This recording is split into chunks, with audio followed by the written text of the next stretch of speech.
Praise the lord, hallelujah. Right. నీ విమోచకుడును ఇజ్రాయేలు పరిశుద్ధ దేవుడు అయిన యెహోవా ఇలాగూ సెలవిచ్చుచున్నాడు. నీకు ప్రయోజనము కలుగునట్లు నీ దేవుడనైన యెహోవానగు నేనే నీకు ఉపదేశము చేస్తాను. నీవు నడవవలసిన త్రోవను నిన్ను నడిపిస్తాను. నీవు నా ఆజ్ఞలను ఆలకింపవలెనని నేనెంతో కోరుచున్నాను. ఈ ఆజ్ఞలు అనే మాట మీదే ఈరోజు వచ్చిన భాగాన్ని నిర్గమకాండములో నుంచి చూడబోతున్నాం. నీవు నా ఆజ్ఞలను ఆలకించవలెనని నేనెంతో కోరుచున్నాను. ఆలకించిన ఎడల నీకు క్షేమం.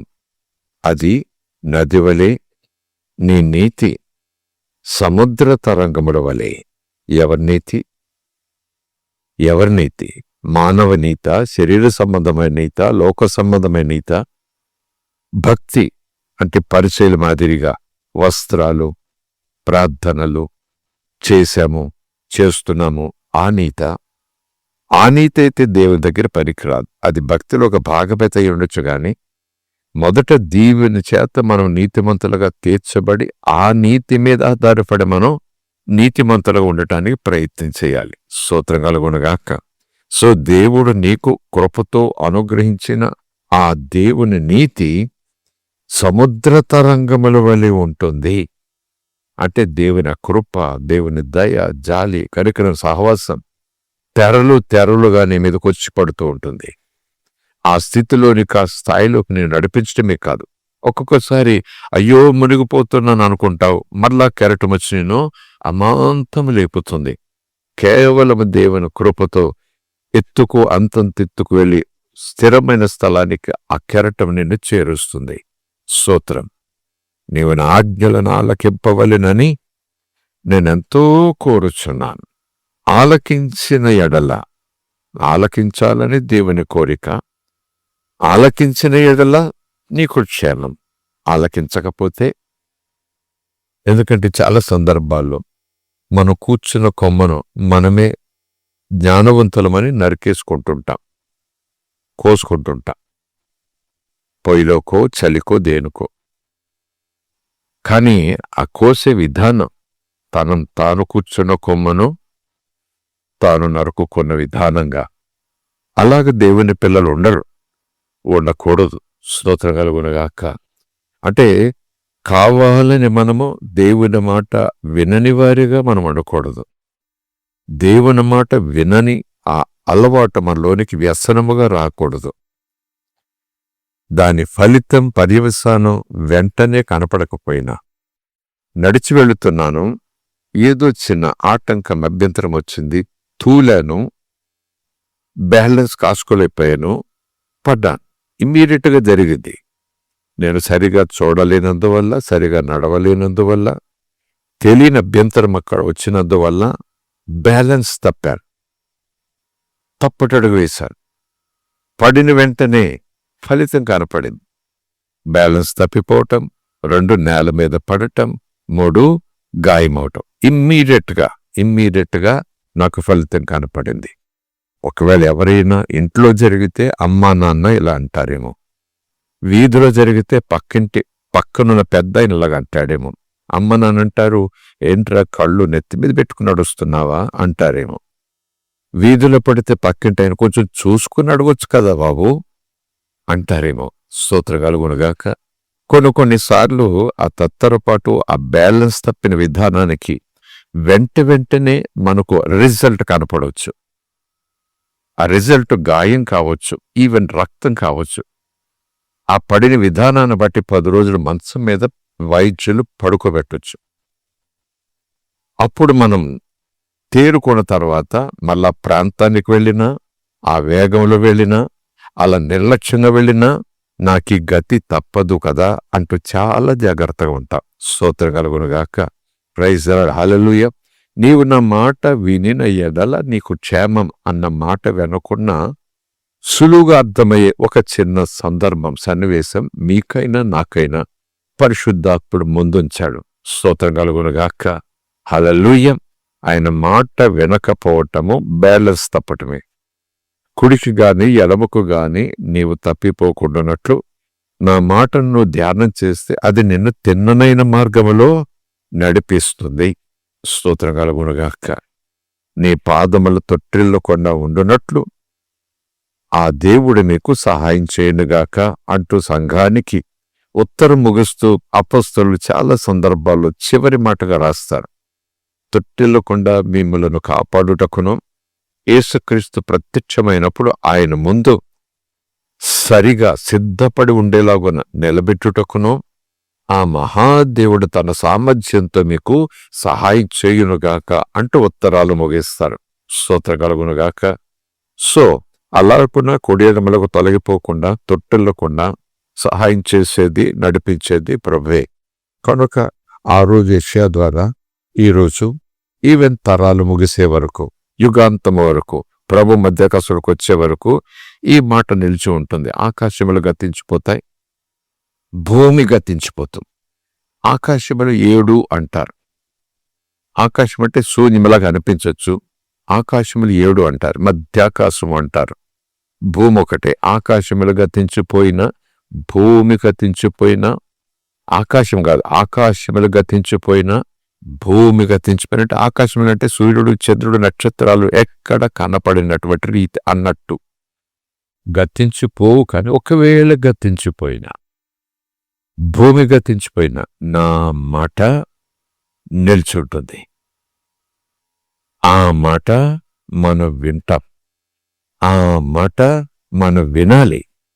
ఆ మాట మనము గతించిపోకుండా కాపాడుతుంది. స్తోత్రం కలుగునుగాక. ఆ మాట వినుట ప్రభు అంటున్నాడు. ఎవరో చెప్తే ఆ సలహా మనకిష్టమైతే పాటించవచ్చు, పాటించకపోవచ్చు. కానీ దేవుడు స్వయంగా చెప్తున్నాడు, నీవు నా మాట వింటే బాగుంటావు, నీకు క్షేమం.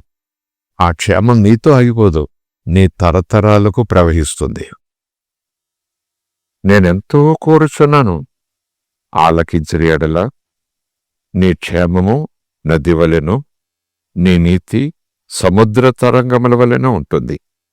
నీ సంతానము ఇసుక వలె విస్తారమగును, నీ గర్భఫలము ఆ ఇసుక రేణువు, నది తీరమున ఉన్న ఇసుకలో ఉన్న ఆ రేణువుల వలె విస్తరించును.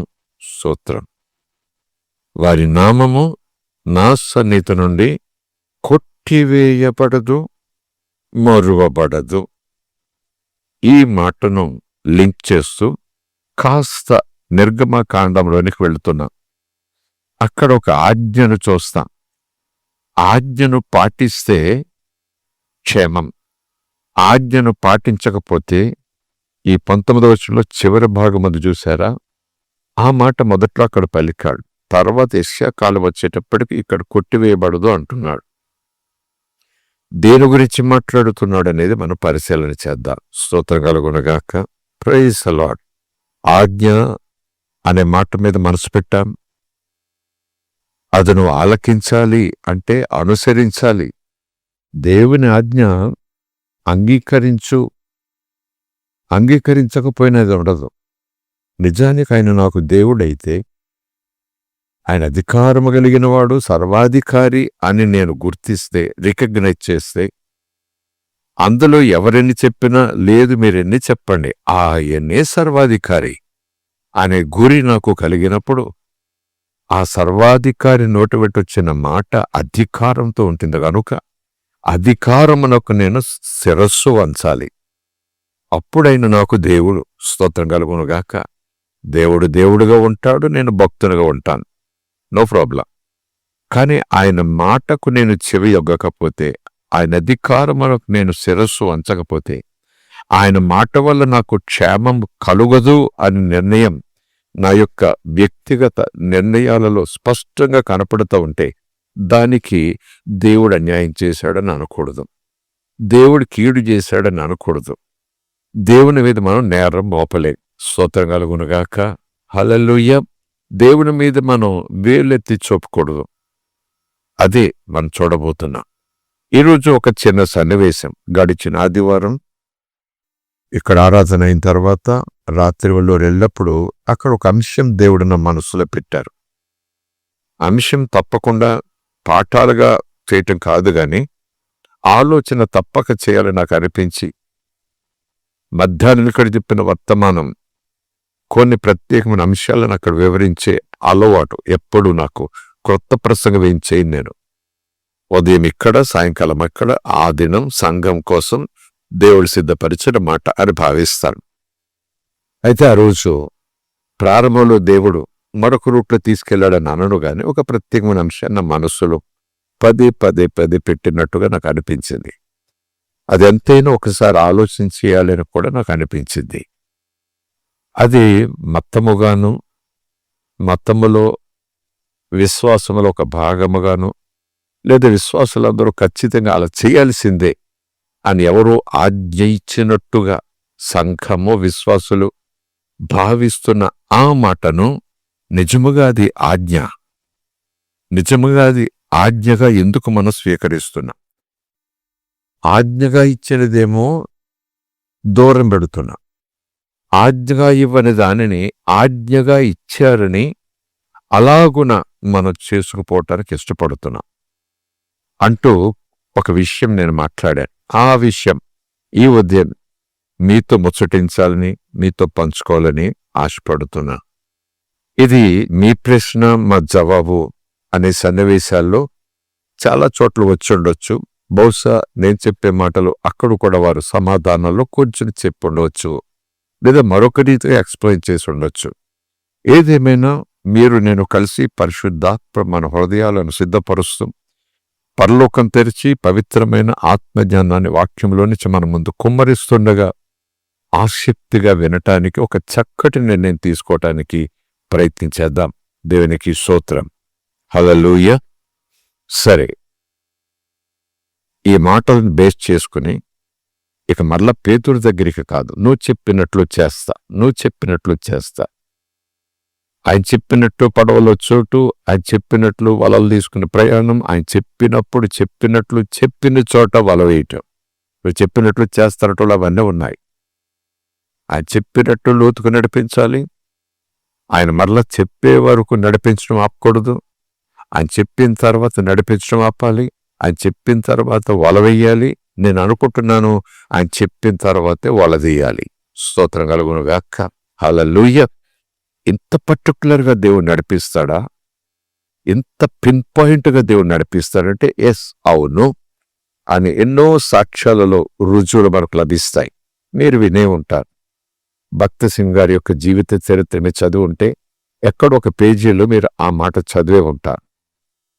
ఆయన లండన్లో మెకానికల్ ఇంజనీర్ పట్టభద్రుడయ్యాడు. భక్త సింగ్ అంతకుముందు వేరే పేరు.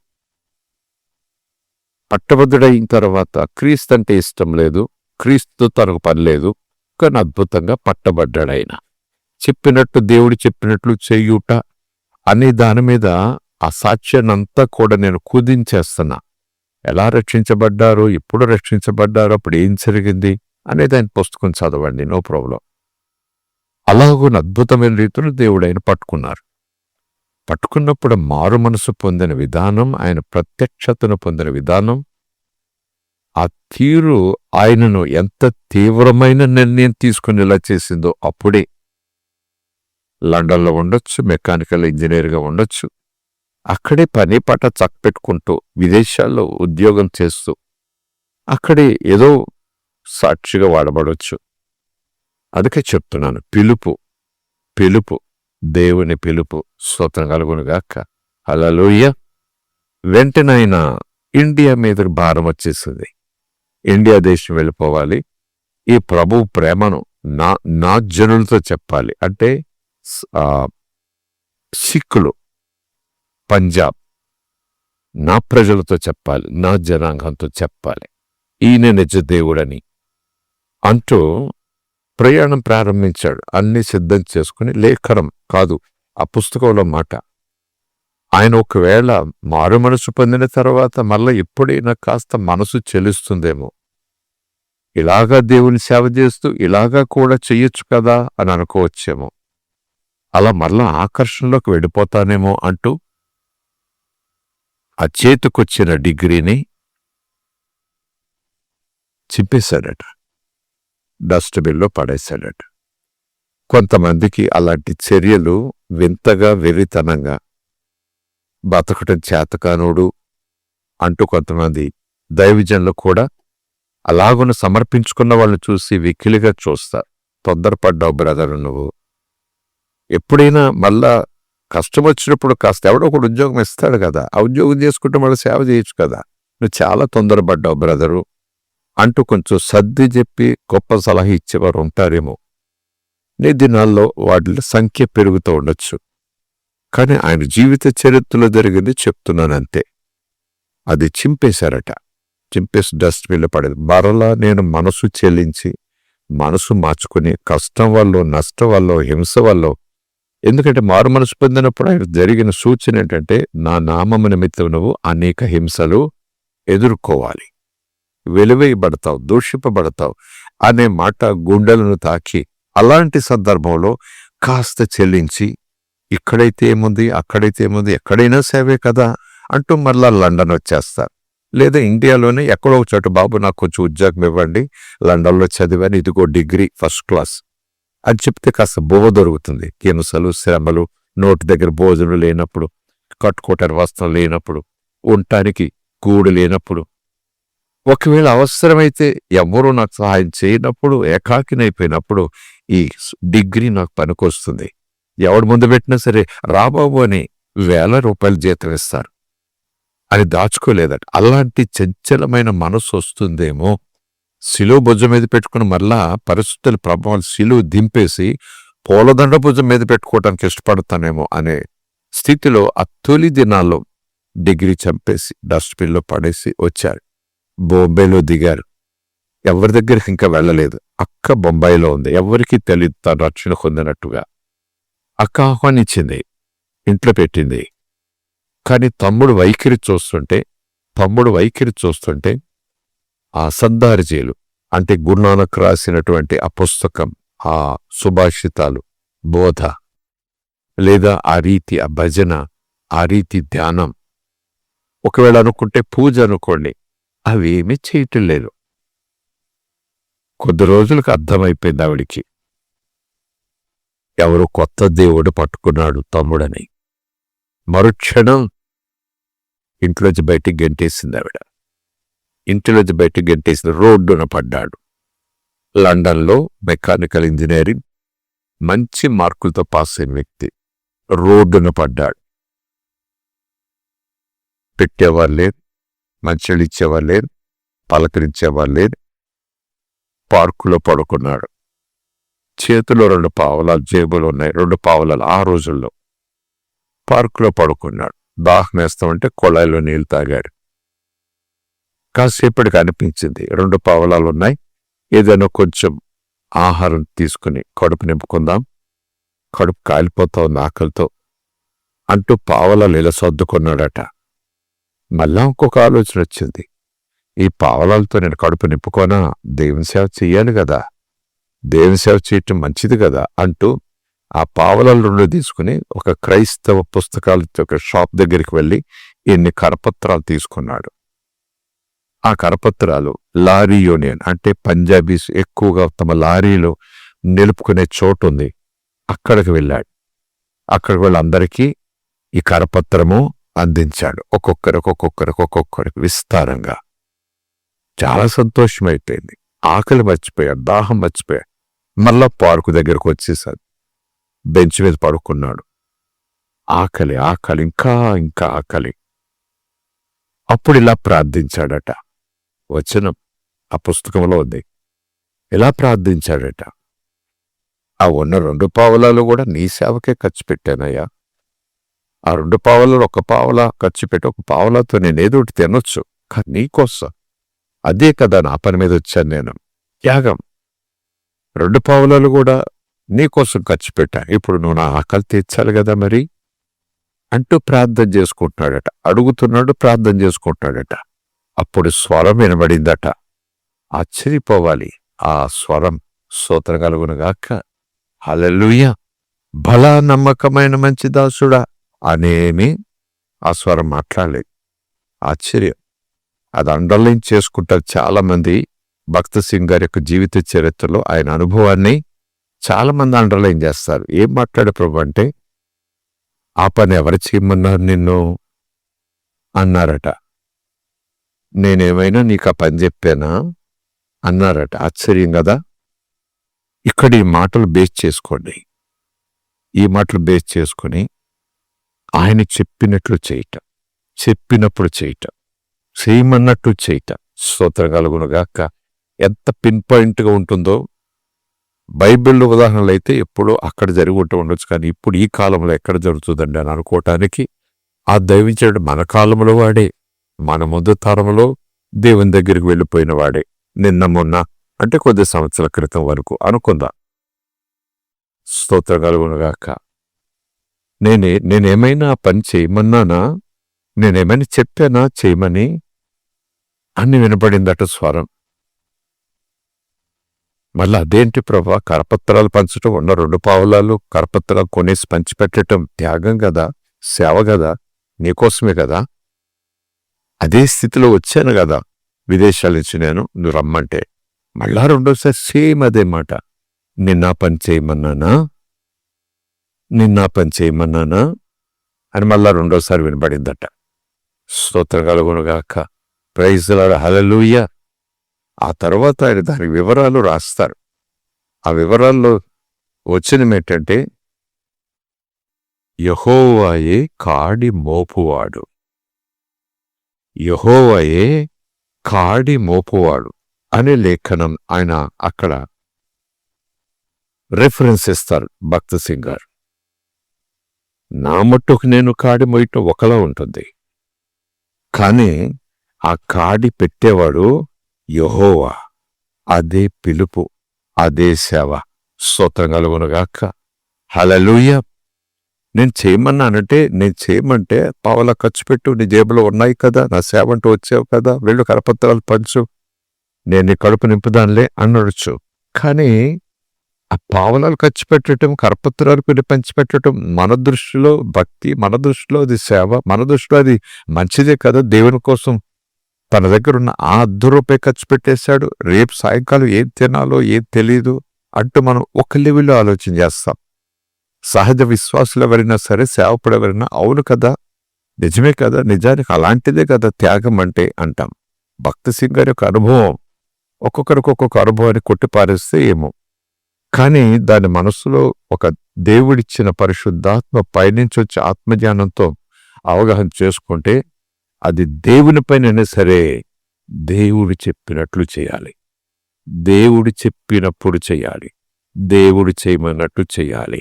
స్తోత్రం కలుగునుగాక. Praise the lord. అందుకే ఆయన అన్నారు, నేను చేయమన్నాను అలాగే, నిన్ను కరపత్రాలు కొను, వాళ్ళు పంచిపెట్టు, నేనేమైనా చేయమన్నాను ఆ పని. అందుకే మనము భక్తి చేయటం తప్పలేదు, సువార్త ప్రజలు తప్పలేదు, కానీ అందులో కూడా దేవుని లీడింగ్ పసిగట్టాలి, దేవుని నడిపింపు పసిగట్టాలి. స్తోత్రం కలుగునుగాక. కరపత్రం ఇవ్వడం తప్పు కాదు, నో నో నో నో. కానీ ఆ సీక్వెన్స్ చూస్తే, ఇక్కడ మాటలు చూస్తే, పేతురు నువ్వు చెప్పినట్లు చేస్తానయ్యా అని పెద్దగా ప్రభుతో అనుభవం లేని తొలి దినాల్లో ఆ మాట చెప్పినప్పుడు, దేవుడు కూడా నేను చెప్పినట్లు సంఘమ్మా నువ్వు చేస్తే నీకు క్షేమం. స్తోత్రం కలుగునుగాక. ఆ తర్వాత ఆ పార్కులో సంభాషణ జరిగిన తర్వాత, దేవుడు 2 మార్లు అలా మాట్లాడిన తర్వాత ఆయనకొక చక్కటి పాఠం దొరికింది. ఆ పార్కులోనే నిర్ణయం తీసుకున్నారట. ఆ స్వరం వినబడిన తర్వాత ఆయన ఒక కఠినమైన నిర్ణయం తీసుకున్నారట. ఏమనంటే, నేను మళ్ళా భూమి మీద బ్రతుకున్నంత కాలం, నేను సేవ చేసినంత కాలం, ప్రభు నన్ను పిలిచే వరకు కూడా, అది దేవుని పనైనా సరే, సభ అయినా సరే, ప్రార్థన చేయటమైనా సరే, ప్రార్థన చేయకుండా ఉండటమైనా సరే, ఆయన చెప్పితేనే చేస్తా, ఆయన చెప్పితేనే చేస్తా, ఆయన చెప్పితేనే చేస్తానని నిర్ణయం తీసుకున్నారట. సభ పెట్టాలని, ఒక ఇంటికి వెళ్ళాలని, ఒక వాక్యం చెప్పాలన్నా ముందు ప్రార్థనలు గడుపుతారు. ఆయన అశీఘ్రం తీసుకుంటారు, అప్పుడు ప్రయాణం ప్రారంభిస్తారు. అద్భుతాలు అద్భుతాలు అద్భుతాలు. స్తోత్రం కలుగునుగాక. ప్రైజ్ ది లార్డ్, హల్లెలూయా. అక్కడొక ప్రవక్త ఉన్నాడు రాజుల గ్రంథంలో. ఇజ్రాయేలీలు 2 మనసులు కలిగి రెంటికి చెడ్డ రేవడిగా బ్రతుకుతున్నారు. యెహోవా దేవుడిని కొంతకాలం బ్రతికారు, భజనలు చేశారు. తర్వాత బయలుదేవతల బలిపీఠాలు, ఆ గుడులు గోపురాలు ఆకర్షించాయి. మరలు కొల్పబడ్డారు. ఈ యెహోవా మందిరము బలిపీఠపు బలులో దొరికే ఆనందం కన్నా ఇంకా ఏదో ఒక ఆనందాన్ని మిస్ అవుతున్నామని వాళ్ళు ఆ లైన్లోకెళ్ళి ఆ బలిపీఠాలు ఇళ్లల్లో కట్టుకున్నారు. ఇటు ఆదివారం ప్రార్థన అందామా, విశ్రాంతి దినం అందామా? అలాగే అస్తారోతు దేవత, దాగోని దేవత, బయలుదేవత వాళ్ళందరికీ వాళ్ళ గృహాల్లో, గుడారాల్లో చోటిచ్చారు. పీఠాల మీద పెట్టారు. 2 మనస్సులు, 2 తలంపులు. ఒకటి యెహోవా, రెండవది లోకం. ఒకటి దేవుడు, రెండవది దెయ్యం. ఒకటి వెలుగు, రెండవది చీకటి. ఒకటి జీవం, రెండవది మరణం.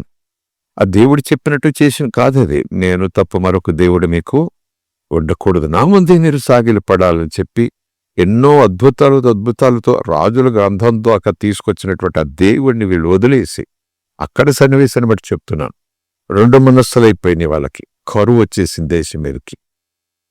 2 మనసులైపోయినాయి, కరువు వచ్చేసింది. దేవుని పిల్లలు, దేవుని ప్రజలు దేవుని విడిచిపెట్టకుండా దెయ్యాలతో పొత్తు చేసిన కరువు వస్తుంది. దేవుని పిల్లలు దేవునితో సహవాసం చేస్తూ అటు దెయ్యాలతో కూడా సహవాసం చేసేలాగున వాళ్ళు ఇందులో ఏముందంటూ ప్రయత్నం చేస్తే కరువు వస్తుంది. ఖచ్చితంగా కరువు వస్తుంది. యేసుక్రీస్తే ప్రభు, యేసుక్రీస్తే ప్రభు. స్తోత్రం కలుగునుగాక. అందులో ఒక చెయ్యి, ఇందులో ఒక చెయ్యి, అందులో ఒక కాలు, ఇద్దరు ఒక కాలు తప్పే ఉందనుకుంటే కరువు వస్తుంది. ఆత్మీయత ఎదుగుదలలో కరువు వస్తుంది. ఆత్మ సంబంధమైన పంట పండదు. ఆత్మ సంబంధమైన ఫలాలు మనం ఫలించలేదు. ఆత్మ సంబంధమైన రక్షణానందం అంతకంతకు దిగజారిపోతుంది. పేరు మట్టుకు మనం క్రైస్తవులుగా ఉంటాం తప్ప క్రీస్తును కలిగి ఉన్న ఆ మహానందం చాలామంది క్రైస్తవులు ఉండదు. ఎందుకంటే 2 రకాల నడకలు, 2 రకాల ప్రవర్తనలు. వీళ్ళని సంతోషపెట్టాలి, వాళ్ళను సంతోషపెట్టాలి. యేసయ్యను సంతోషపెట్టాలి, ఇటు వీళ్ళను సంతోషపెట్టాలి. కుదరదు అంటాడు యేసయ్య. దేవుని మన స్తోత్రం. క్రీస్తుతో నీకు సంబంధం. క్రీస్తు బల్ల మీద తినేవాడవు నువ్వు, దెయ్యాల బల్ల మీద కూడా ఎందుకు తింటున్నావు అంటాడు పౌలు ఒక చోట. నీకేం సంబంధం? క్రీస్తుతో వెలియాలకు ఏం సంబంధం? ఏం సంబంధం? ఎందుకు కలిపేస్తున్నావు నువ్వు? క్రీస్తు వేరు, ఆ పరిశుద్ధత వేరు, ఆ సత్యం వేరు, ఆ నీతి వేరు. 2 కలిపేసి మురికి చేసేసుకుంటున్నావేంటి భక్తిని అన్నట్టుగా మాట్లాడతాడు పౌలు అక్కడ. స్తోత్రం. అలా 2 తలంపులతో వాళ్ళు ఉండగా కరువు గడ్డి పరక పశువుకు లేదు, తినటానికి మనుషులకు లేదు. కట్టకట్టలాడిపోతున్నారు. అప్పుడు దేవుడు పంపించాడు ప్రవక్తను. రోషం కలిగి హృదయం మండుతుండగా పంపించాడు. వెంటనే ఇజ్రాయేలందరినీ పిలిచాడు. బయలు ప్రవక్తలను పిలిచాడు. రాజుగారు కూడా వచ్చారు. చూద్దాం, నీ బయలుదేవత యెహోవా, తేల్చేసుకుందాం ఇప్పుడే. ఇజ్రాయేలీయులారా, ఎంతకాలం మీ 2 మనసులతో ఉంటారు?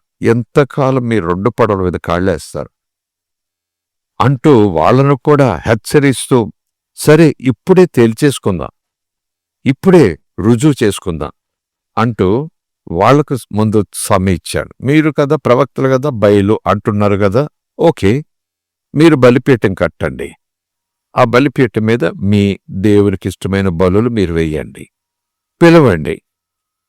ఆ బలిని మీ దేవుడు స్వీకరిస్తే ఓకే, ఆయన నిజ దేవుడు. ఒకవేళ నా బలిని దేవుడు స్వీకరిస్తే నా దేవుని నిజ దేవుడు. స్తోత్రం కలుగునుగాక అంటూ అందుకని అందరూ కూడా బలులు అర్పించారు. బలిపీఠం అందంగా కట్టారు, బలిపీఠం మీద అందంగా పేర్చారు. బలులు ఏమైతేనే అష్టారోతు, దాగోను అలా ఒకటి దేవతల సంబంధంగా అక్కడున్న లేఖనంలో భజన మొదలుపెట్టారు, ప్రార్థన మొదలుపెట్టారు, ఆరుపోదను మొదలుపెట్టారు. మధ్యాహ్నం అయింది, గుండెలు బాదుకోవటం మొదలుపెట్టారు. సాయంకాలం అయింది, శరీరాలు చీల్చుకోవటం మొదలుపెట్టారు. పిచ్చోళ్ళకి కేకలు వేయటం మొదలుపెట్టారు. ఎక్కడా అగ్ని దిగి రాలేదు. బలిపీఠ మీద బలి అలాగే ఉంది. దాదాపు దీపాలు పెట్టే సమయం వరకు, అంటే సాయంకాలం సంధ్యా సమయం, అంతవరకు కూడా విశ్వప్రయత్నం చేశారు. శబ్దం పెంచేశారు, స్వరాలు పెంచేశారు, కేకలు పెంచేశారు. చివరికి భక్తులు ఒక భాగం శరీరాలు కోసేసుకున్నారు. రా బాబు, రా బాబు అంట వాళ్ళ దేవతలను పిలుస్తున్నారు. ఏమి లేదు. పక్క నుంచి ఏలియా ఆ భక్తుడు అంటున్నాడు, ఆ ప్రవక్త అంటున్నాడు, బహుశా నిద్రపోతున్నాడేమో మీ దేవుడు, పని మీద ఉన్నాడేమో మీ దేవుడు, కాస్త వినబట్టలేదేమో, గట్టిగా చెప్పండి అంటూ వాళ్లను రెచ్చగొడుతున్నాడు. రెచ్చగొట్టే కొలిది వాళ్ళు ఇంకా సాయంకాలం అయిపోయిందా, ఇప్పుడు రండి, నా దగ్గరికి రండి, నా వైపుకి రండి అంటూ ఇజ్రాయేలీలు వదిలేసిన బలిపీఠం అక్కడే ఉంది. శిథిలమైపోయి, రాళ్లు చెదిరిపోయి, కట్టెలు చెదిరిపోయి, బలిపీఠం నమూనా కనపడుతుంది గాని శిథిలమైపోయిన బలిపీఠం అక్కడికి వెళ్ళాడు. అక్కడున్న రాళ్లను మరలా చక్కగా పేర్చాడు. అక్కడికి మరలా కట్టెలు తీసుకొచ్చి చక్కగా పేర్చాడు. ఆ తర్వాత బలిపశువు వధించి దాని మీద వేశాడు. ఆ తర్వాత ఏం చేశాడు, బాణలతో నీళ్లు తెమ్మని పైనుంచి కిందకి తడిపేశాడు. అంటే ఇక నీళ్లల్లో ఉన్నది ఆ బలిపీఠం, కట్టెలు నీళ్లలో ఉన్నాయి, బలిపశు మాంసం కూడా నీళ్లలో ఉంది. అంటే ఇక తడిచిన బలిపీఠం కట్టె ఎలా మండుతుంది అన్నట్టుగా ఆ దైవజనుని యొక్క రోషం, ధీమా చూడండి, అన్నిటినీ అలా తడిపేశాడు. అప్పుడు చిన్న ప్రార్థన చేశాడు, మీరు చదివి ఉంటారు. యెహోవా దేవా, నేను నీ దాసుడని వీరు గుర్తించినట్లుగా, నీవే నిజదేవుడు అని వీరు గుర్తించినట్లుగా, నేను చేసిన ఈ పనులన్నీ కూడా నువ్వు చెప్పినట్లే చేశానని రుజువుగా అగ్ని పంపించు, ఈ బలిని అంగీకరించు అని ప్రార్థించాడట. స్తోత్రం కలుగునుగాక. ఆ చివరి మాట చూశారా, నేను నీ దాసుడనని రుజువుపరచు. రెండవది, వీళ్ళందరికీ నువ్వు నిజదేవుడు అని అగ్ని పంపించి రుజువుపరచు. మూడవది, ఈ శిథిలమైపోయిన బలిపీఠం మరలా కట్టటం, కట్టెలు క్రమంగా పేర్చటం, దాని మీద బలిపశు మాంసం చక్కగా పేర్చటం, ఆ తర్వాత బాణలతో నీళ్లు దానిని కుమ్మరించటం. ఆ మాటే, ఇప్పుడు నేను చేసినవన్నీ కూడా నువ్వు చెప్పినట్లు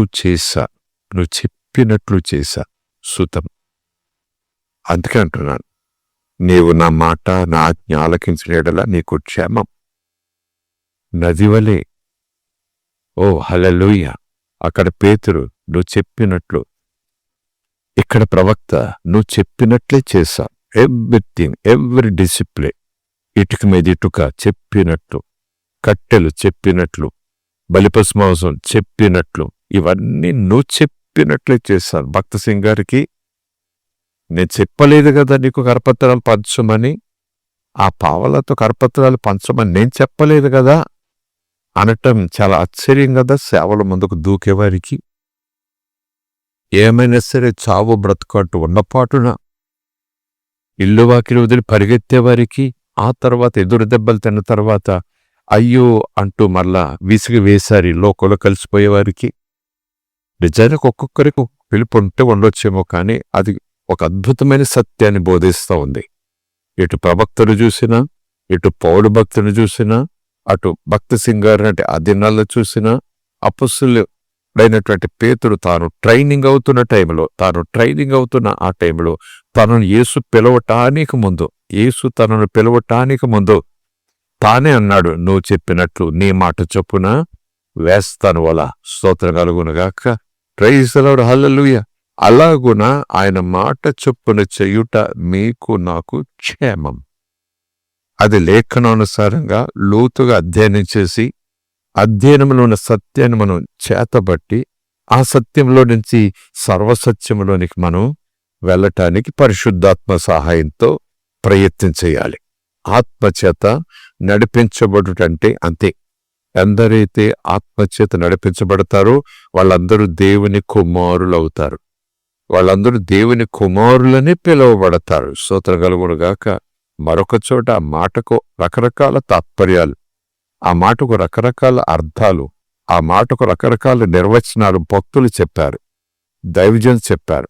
అందులో మాట ప్రభు రాయించిందే, నా ఆత్మ లేనివాడు నావాడు కాదు, నా ఆత్మ లేనివాడు నావాడు కాదు. నావాడైన వాడు ఉంటే ఉండొచ్చు, కానీ ఆత్మ లేనివాడు ఎందుకైనా ఆత్మ ఉండాలి? ఆత్మ చేత నేను నడిపించబడాలి. నేను రక్షణ పొందిన తర్వాత 2 నడిపింపులుంటాయి. ఒకటి ఆత్మ నడిపింపు, రెండవది శరీర నడిపింపు. రక్షణ పొందిన తర్వాత ఇంకా నేను శరీరంతో ఉన్నాను, నా ఆత్మ నా శరీరంలో ఉన్నారు, మానవాత్మ. దేవుడు తన ఆత్మను పంపించి నా ఆత్మను వశపరుచుకుని నా శరీరాన్ని కూడా కంట్రోల్ చేస్తూ ఆయన నన్ను నడిపించాలని అనుకుంటారు. స్తోత్రం కలుగునుగాక. సో ఆత్మ నడిపింపు వేరు, శరీరం నడిపింపు వేరు. శరీరం చేత నడిపించబడకుండా ఉండాలి అంటే ఆత్మచేత నడిపించబడే ఇష్టములు నేను ఎక్కువ ఉండాలి. ఆత్మచేత నడిపించబడాలంటే వాక్యాన్ని ధ్యానిస్తూ వాక్యాన్ని చేతబట్టుకుంటే పరిశుద్ధాత్మ నడిపింపు అంతా కూడా వాక్యానుసారంగానే ఉంటుంది. Praise the lord. దేవుని మనకి స్తోత్రం. ఎందుకు నేనేం చెప్పాలనుకుంటున్నాను? ఆ రోజు సాయంకాలం ఆ గ్రామంలో నేను చెప్పిన మాట ఏమై ఉంటుంది? నిర్గమకాండ 20 అధ్యాయం 7వ వచనం. ఆ వచనం అలాగన వేలు పెట్టి లేకపోతే పెద్ద పెట్టి అలా ఉంచండి. దానికన్నా ముందు 2 వచనాలు మనం చూడటానికి ప్రయత్నించేద్దాం. రోమీయులకు రాసిన పత్రిక 2వ అధ్యాయం. సువార్తలైన తర్వాత అపొస్తలుల కార్యాలు ఉంటుంది. తర్వాత రోమా ప్రాంతంలో ఉన్న రోమీయులకు అపొస్తలుడైన పౌలు రాసిన పత్రికలో 2వ అధ్యాయంలో 24వ వచనం. ఎనివే 21 నుంచి చూద్దామా? ఒకసారి స్తోత్రం చెబుదాం.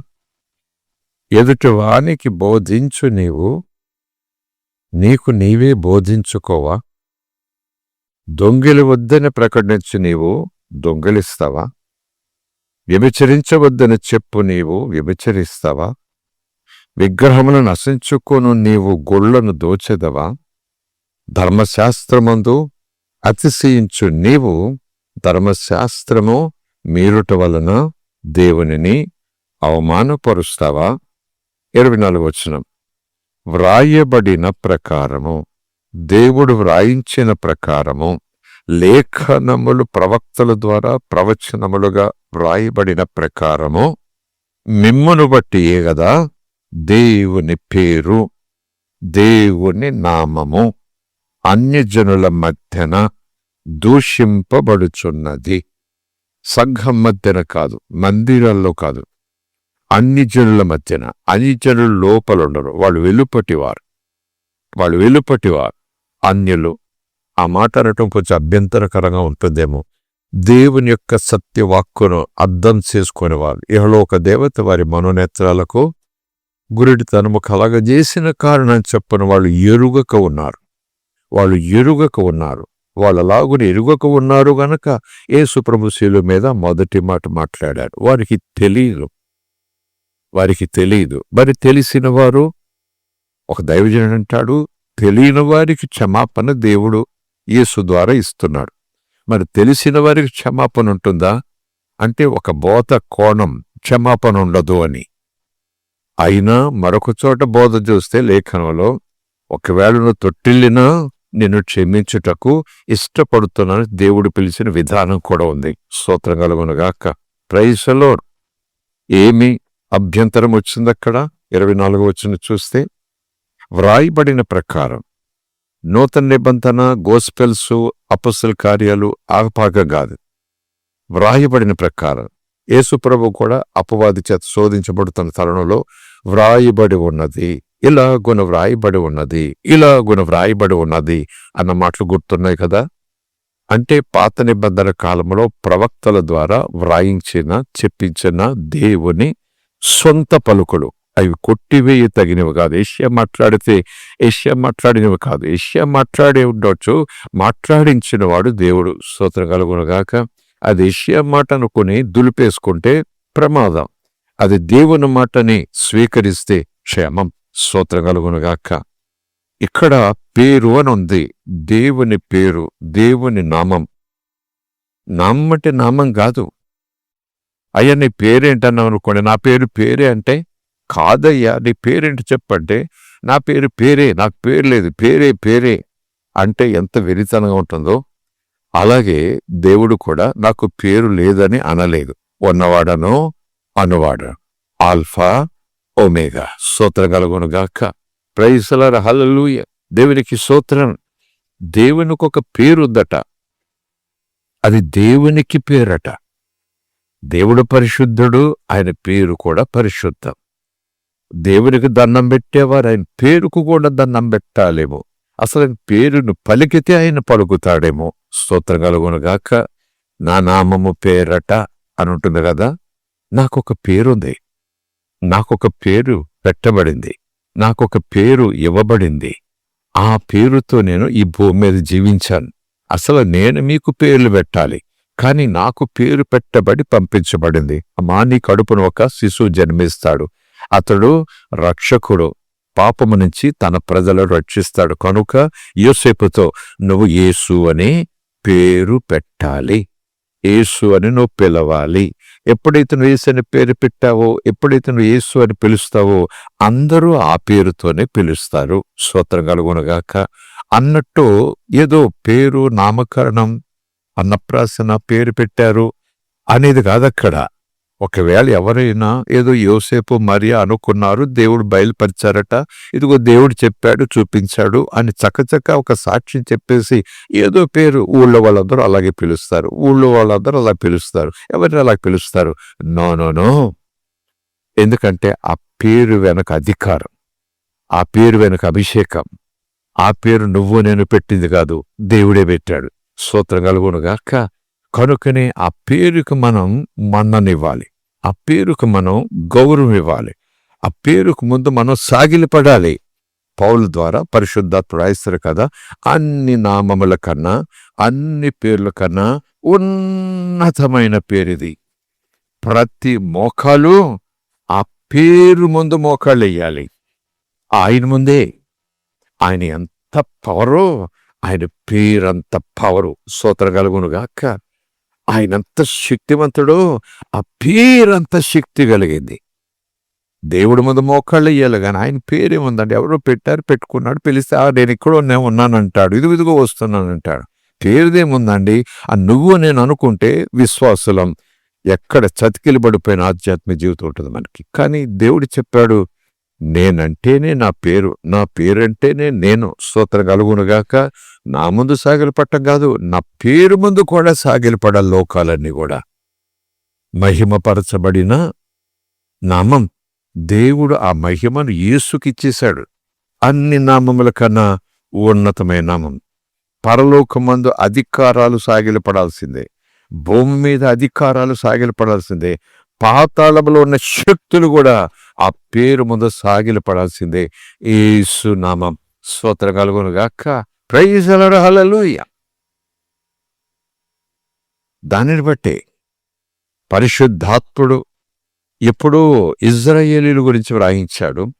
అది పౌలు పరిశుద్ధాత్మ సహాయంతో సంఘానికి జ్ఞాపకం చేస్తున్నాడు. మీ వల్లే కదా నా నామమునకు అవమానం వస్తా ఉంది అంటున్నాడు.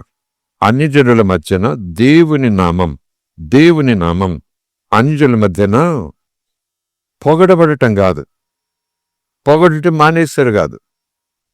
ఎవరు పొగడట్లేదు, ఎవరు సన్మానించటం లేదు, ఎవరు దాన్ని పట్టించుకోవట్లేదు. No no no no. ఇక్కడ విషయం చూస్తే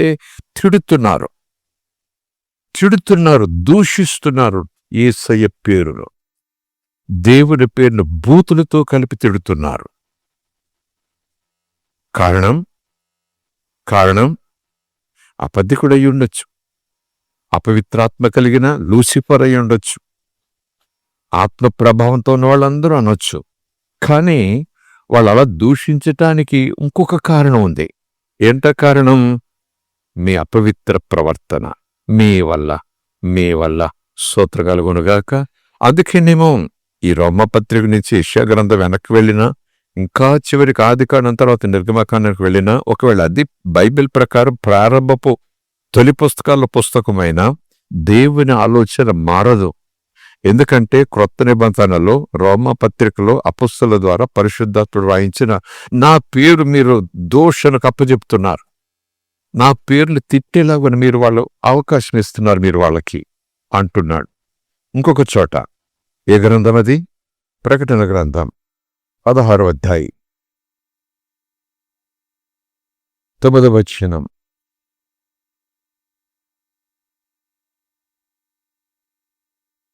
నాలుగవ దూత తన పాత్రను సూర్యుని మీద కుమ్మరింపగా, మెటమార్ఫిజం అంటారు, అంటే రూపం, పోలిక. పాత్ర అంటే పాత్రగానే ఉండొచ్చు, కానీ ఆ పాత్ర దేనికి గుర్తు? ఏం జరుగుతుంది? పైనుంచి ఏదో పాత్రగా కుమ్మరిస్తే కిందకి ఏమొచ్చింది అనే విషయాలు. నాలుగవ దూత తన పాత్రను సూర్యుని మీద కుమ్మరింపగా, మనుష్యులను అగ్నితో కాల్చుటకు సూర్యునికి అధికారం ఇవ్వబడింది. అసలే సూర్యుడు అగ్నంటేనే మామూలు సంగతి కాదు. వేసవి కాలం ఆ చివరి దినాలైతే అమ్మో మలమల ఎగిరే పెట్టెలు కూడా పడిపోతాయి.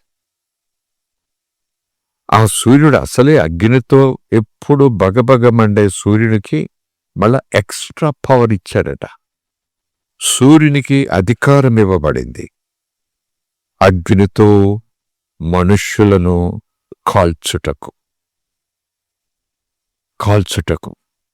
కృపాకాలం అయిపోయింది, అయిపోయి గడిలు వచ్చేశాయి. సూర్యుని వేడి పెరిగిపోతా ఉంది.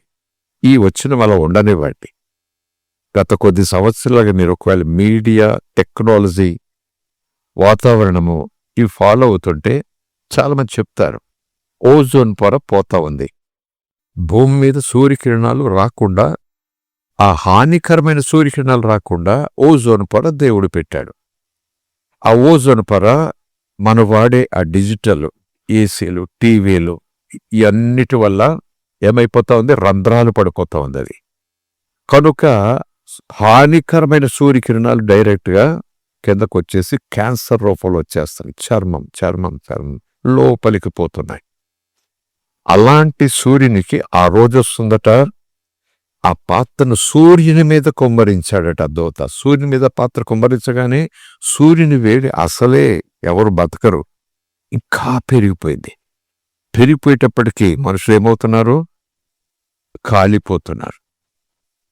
ఒక్కసారి భస్మం కాదండి, కాలిపోతుండగా వాళ్ళు అప్పుడు కూడా మారు మనసు పొందట్లేదు. ఈ వేడి ఎక్కడి నుంచి ఎందుకు వచ్చింది? దేవుడు అంటూ కూడా చూడలేదట.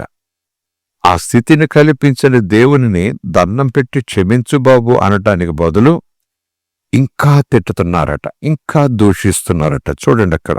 కాగా మనుష్యులు తీవ్రమైన వేడిమితో కాలిపోయి ఈ తెగుళ్ల మీద అధికారము గల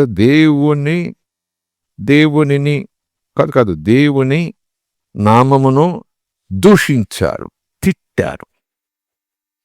ఇంత జరుగుతున్నా సరే తిడుతూనే ఉన్నారు దేవుని నామాన్ని. పవిత్రమైన నామం, పరిశుద్ధ నామం, స్తోత్రం కలుగునుగాక.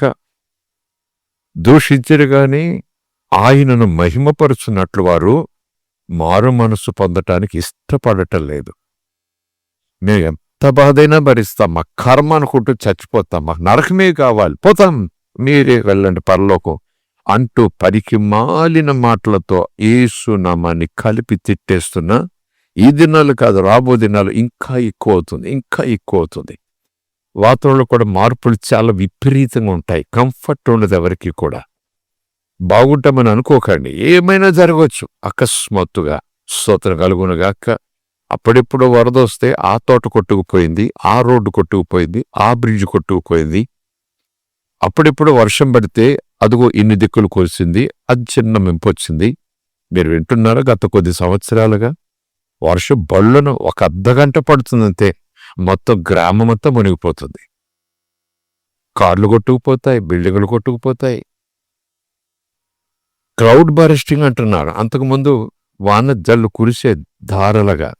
క్లౌడ్ బర్స్టింగ్ అంటే పైనుంచి ఒక్కసారిగా అక్కడ బిందెలతో నీళ్లు పోసినట్టు. అంటే 5 నిమిషాల్లో 5 రోజుల వర్షం దిక్కులుగా కురిస్తే ఎలా ఉంటుందో 5 నిమిషాల్లో ఒకే చోట భళ్ళున పడుతుంది వర్షం. అంతే, అందరూ కొట్టుకుపోతారు, పోతున్నారు అలాగా. క్లౌడ్ బరస్ట్ అంట. వాతావరణంలో మార్పులు వచ్చేస్తున్నాయి. సంఘమా, మీరు నేను దేవుని మాట విని మార్గంలో వెళ్ళాలి. స్తోత్రం కలుగునుగాక. కాగా మనుషులు తీవ్రమైన వేడిమితో కాలిపోయి తెగుళ్ళ మీద అధికారము కలిగిన, అందుకే చెప్పాను, దేవుని నామమును దూషించి తిరి. ఆజ్ఞ అన్నారు, నేను చెప్పినట్టు చేయాలన్నారు. పేతురు ఆయన చెప్పినట్లు చేశాడట, మరొక చోట చెప్పినట్లు చేశారని చెప్పారు. మళ్ళా మీరు యేసు నామం దేవుడు అంటున్నారు ఏంటంటే అక్కడికే వస్తున్నాం. నిర్గమకాండంలో దేవుడు అదే చెప్పారు. కానీ దేవుడు నిర్గమకాండంలో చెప్పాడు, ధర్మశాస్త్ర కాలంలో చెప్పాడు, పాత నిబంధన కొట్టివేయబడింది, అవన్నీ మనం చదవాల్సిన పని లేదు, మేకలు కొట్టేశాడు, అసలు మళ్ళీ వాటిని తెచ్చుకోవాల్సిన పని లేదు అన్నట్టుగా సంఘం ఉంటే, అంటే అక్కడ దేవుడు చెప్పాడు, నా నామమును మీరు అవమానపరచడానికి వీల్లేదని తన ప్రజలతో మాట్లాడాడు. స్తోత్రం కలుగునుగాక. హల్లెలూయా. ఎందుకంటే గొలియాతో ఇష్టానుసారంగా తిట్టాడు యెహోవాని. గొలియాతో తలపొగరుతో కండకావరంతో ఇష్టానుసారంగా దూషించాడు యెహోవా నామం. వాడి కండలు చూసి భయపడ్డారు, వాడి అరుపులు చూసి భయపడ్డారు, వాడి చేతుల బళ్ళాన్ని చూసి భయపడ్డాడు, వాళ్ళ వైఖరి చూసి భయపడ్డారు. అసలు వాడి స్వరం చూస్తుంటే ఎంత సౌండ్తో వచ్చిందో గాని కలుగుల్లోకి ఎలకల మాదిరిగా పారిపోయారు, including Saul, the king Saul.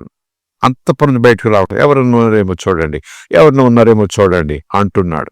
అప్పుడు దావీదు వచ్చాడు. పిల్లవాడు కాదు, యవ్వనస్తుడే. ఎక్కడ రోషం వచ్చింది అతనికి? ఎక్కడ రోషం వచ్చింది? అన్నలకు ప్రత్యేకమైనటువంటి పలహారం, ప్రత్యేకమైన ఆహారం ఇంటి దగ్గర నాన్న అమ్మ సిద్ధపరిచిస్తే ఆ మూట కట్టుకుని యుద్ధ భూమిలోకి వెళ్ళాడు. ఫ్రంట్ లైన్కి వెళ్ళిపోయాడు.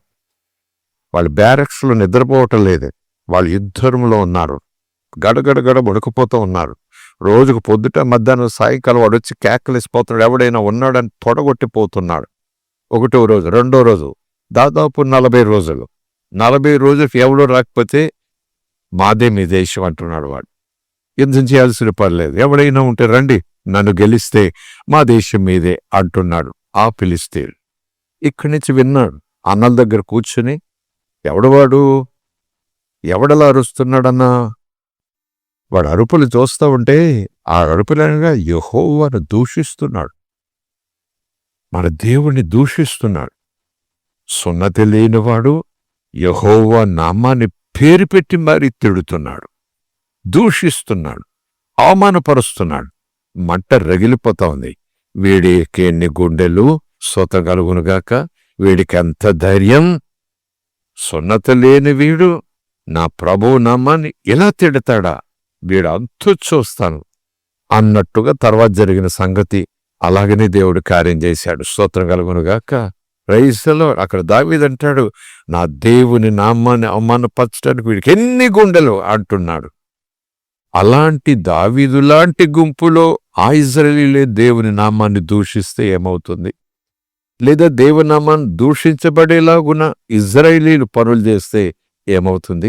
నేను దూషించను, కానీ ఇతరులు తిట్టేలాగా నేను కొంచెం ద్వారం తెరుస్తాను అంటే నేను తిట్టినట్టేనేమో కదా. నేను తిట్టలేదు అని అంటారు కొంతమంది. అదొక భక్తి. కానీ ఇతరులు తిట్టేలాగా నా వైఖరి ఉంటుంది. నేను తిట్టలేదు, నన్ను శిక్షించకూడదు అని అనుకుంటే మరి ఇతరులు ఆయన దూషించేలాగున నా జీవిత విధానం వచ్చింది కదా. అంటే వాళ్ళు కాదు, వాళ్ళు అలా చేయటానికి నువ్వే కారణం అన్నట్టు. స్తోత్రం కలుగునుగాక. నా నామము, దేవుని నామము దూషించబడుచున్నది మీ వలననే కదా అంటూ పౌలులోంచి పరిశుద్ధాత్మ మాట్లాడుతున్నాడు. ప్రకటన గ్రంథంలో దేవుని నామం, రోమపత్రిక సంఘానికి దేవుని నామం. ఇది క్రొత్త నిబంధనలోనే స్టార్ట్ అయిందా? దేవుడు తన పేరు గురించి అప్పుడే పెద్ద రోషం వచ్చిందా? అప్పుడే దేవుడు పరిశుద్ధాత్మ ద్వారా బయలుపరిచాడంటే ఆదిలోనే ఉంది ఈ ఆజ్ఞ. నిర్గమకాండం 20వ అధ్యాయం మీరు చదివి ఉంటారు. ఒకసారి మళ్ళీ జ్ఞాపకం చేసుకుందాం, చూద్దాం. 20వ అధ్యాయం తీయండి, 7వ వచనం. ఆజ్ఞల గురించి దేవుడు మాట్లాడుతున్న సన్నివేశం. సినాయి కొండ శిఖరం మీదకి మోషేను రమ్మని పిలిచి 40 పగళ్ళు 40 రాత్రులు తన సన్నిధిలో ఉంచుకుని మేఘముల నుంచి దిగువచ్చి ఉరుములతో మెరుపులతో వాటి మధ్య నుంచి యెహోవా తన నామాన్ని మహిమపరిచి ఆ మెరుపులలో నుంచి 10 ఆజ్ఞలు తనకు తానుగా చేతి వేలుతో వ్రాశాడు. దాదాపు 2 నెలల నుంచి అదే మాట. దేవునికి అలవాటైన పని వ్రాస్తాడు. బండల మీద రాస్తాడు, నేల మీద రాస్తాడు, గోడల మీద రాస్తాడు, చివరికి రక్షించబడిన తర్వాత హృదయాల మీద రాస్తాడు. స్తోత్రం కలుగునుగాక. అలా మాటలు చెప్పుకుంటా వచ్చాం కదా. సరే, ఆదికాండం తర్వాత నిర్గమకాండం 20వ అధ్యాయం చూద్దాం. మొదటి నుంచి. దేవుడి ఆజ్ఞలన్నయు వివరించి చెప్పాను, నీ దేవుడైన యెహోవాను నేనే దాసుల గృహమైన ఐగుప్తు దేశంలో నుండి నిన్ను వెలుపలికి రప్పించి తిని. రైట్. నేను తప్ప వేరొక దేవుడు నీకు ఉండకూడదు. చూస్తున్నారా?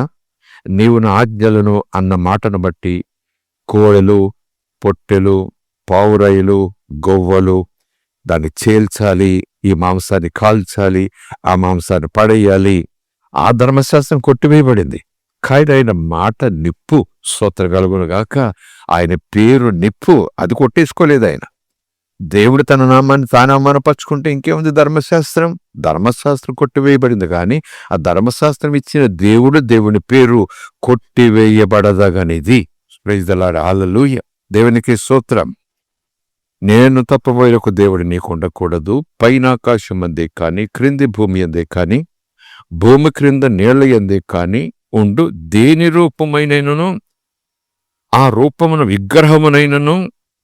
అక్కడ ఒకటి అంకుంది, చెక్కిన విగ్రహం, మనిషి చేతులతో చెక్కిన విగ్రహం నీవు చేసుకోకూడదు. మనుషులు చేసుకుంటారట, దేవుణ్ణి ఎరుగని వారు. నువ్వు అలా చేసుకోకూడదు. ఎవరికి మట్లు? ఇజ్రాయేలుకి, ఐగుప్తు నుంచి విడిపించబడిన వారికి. మీరు నా ప్రజలు, నేను మీ దేవుడను, పాలు తిరపడించి దేశం మీకు ఇస్తాను అన్నారు. చూసారా? మిమ్మల్ని నడిపించి తీసుకొచ్చే నేనే మీకు ఆరాధ్య దైవం.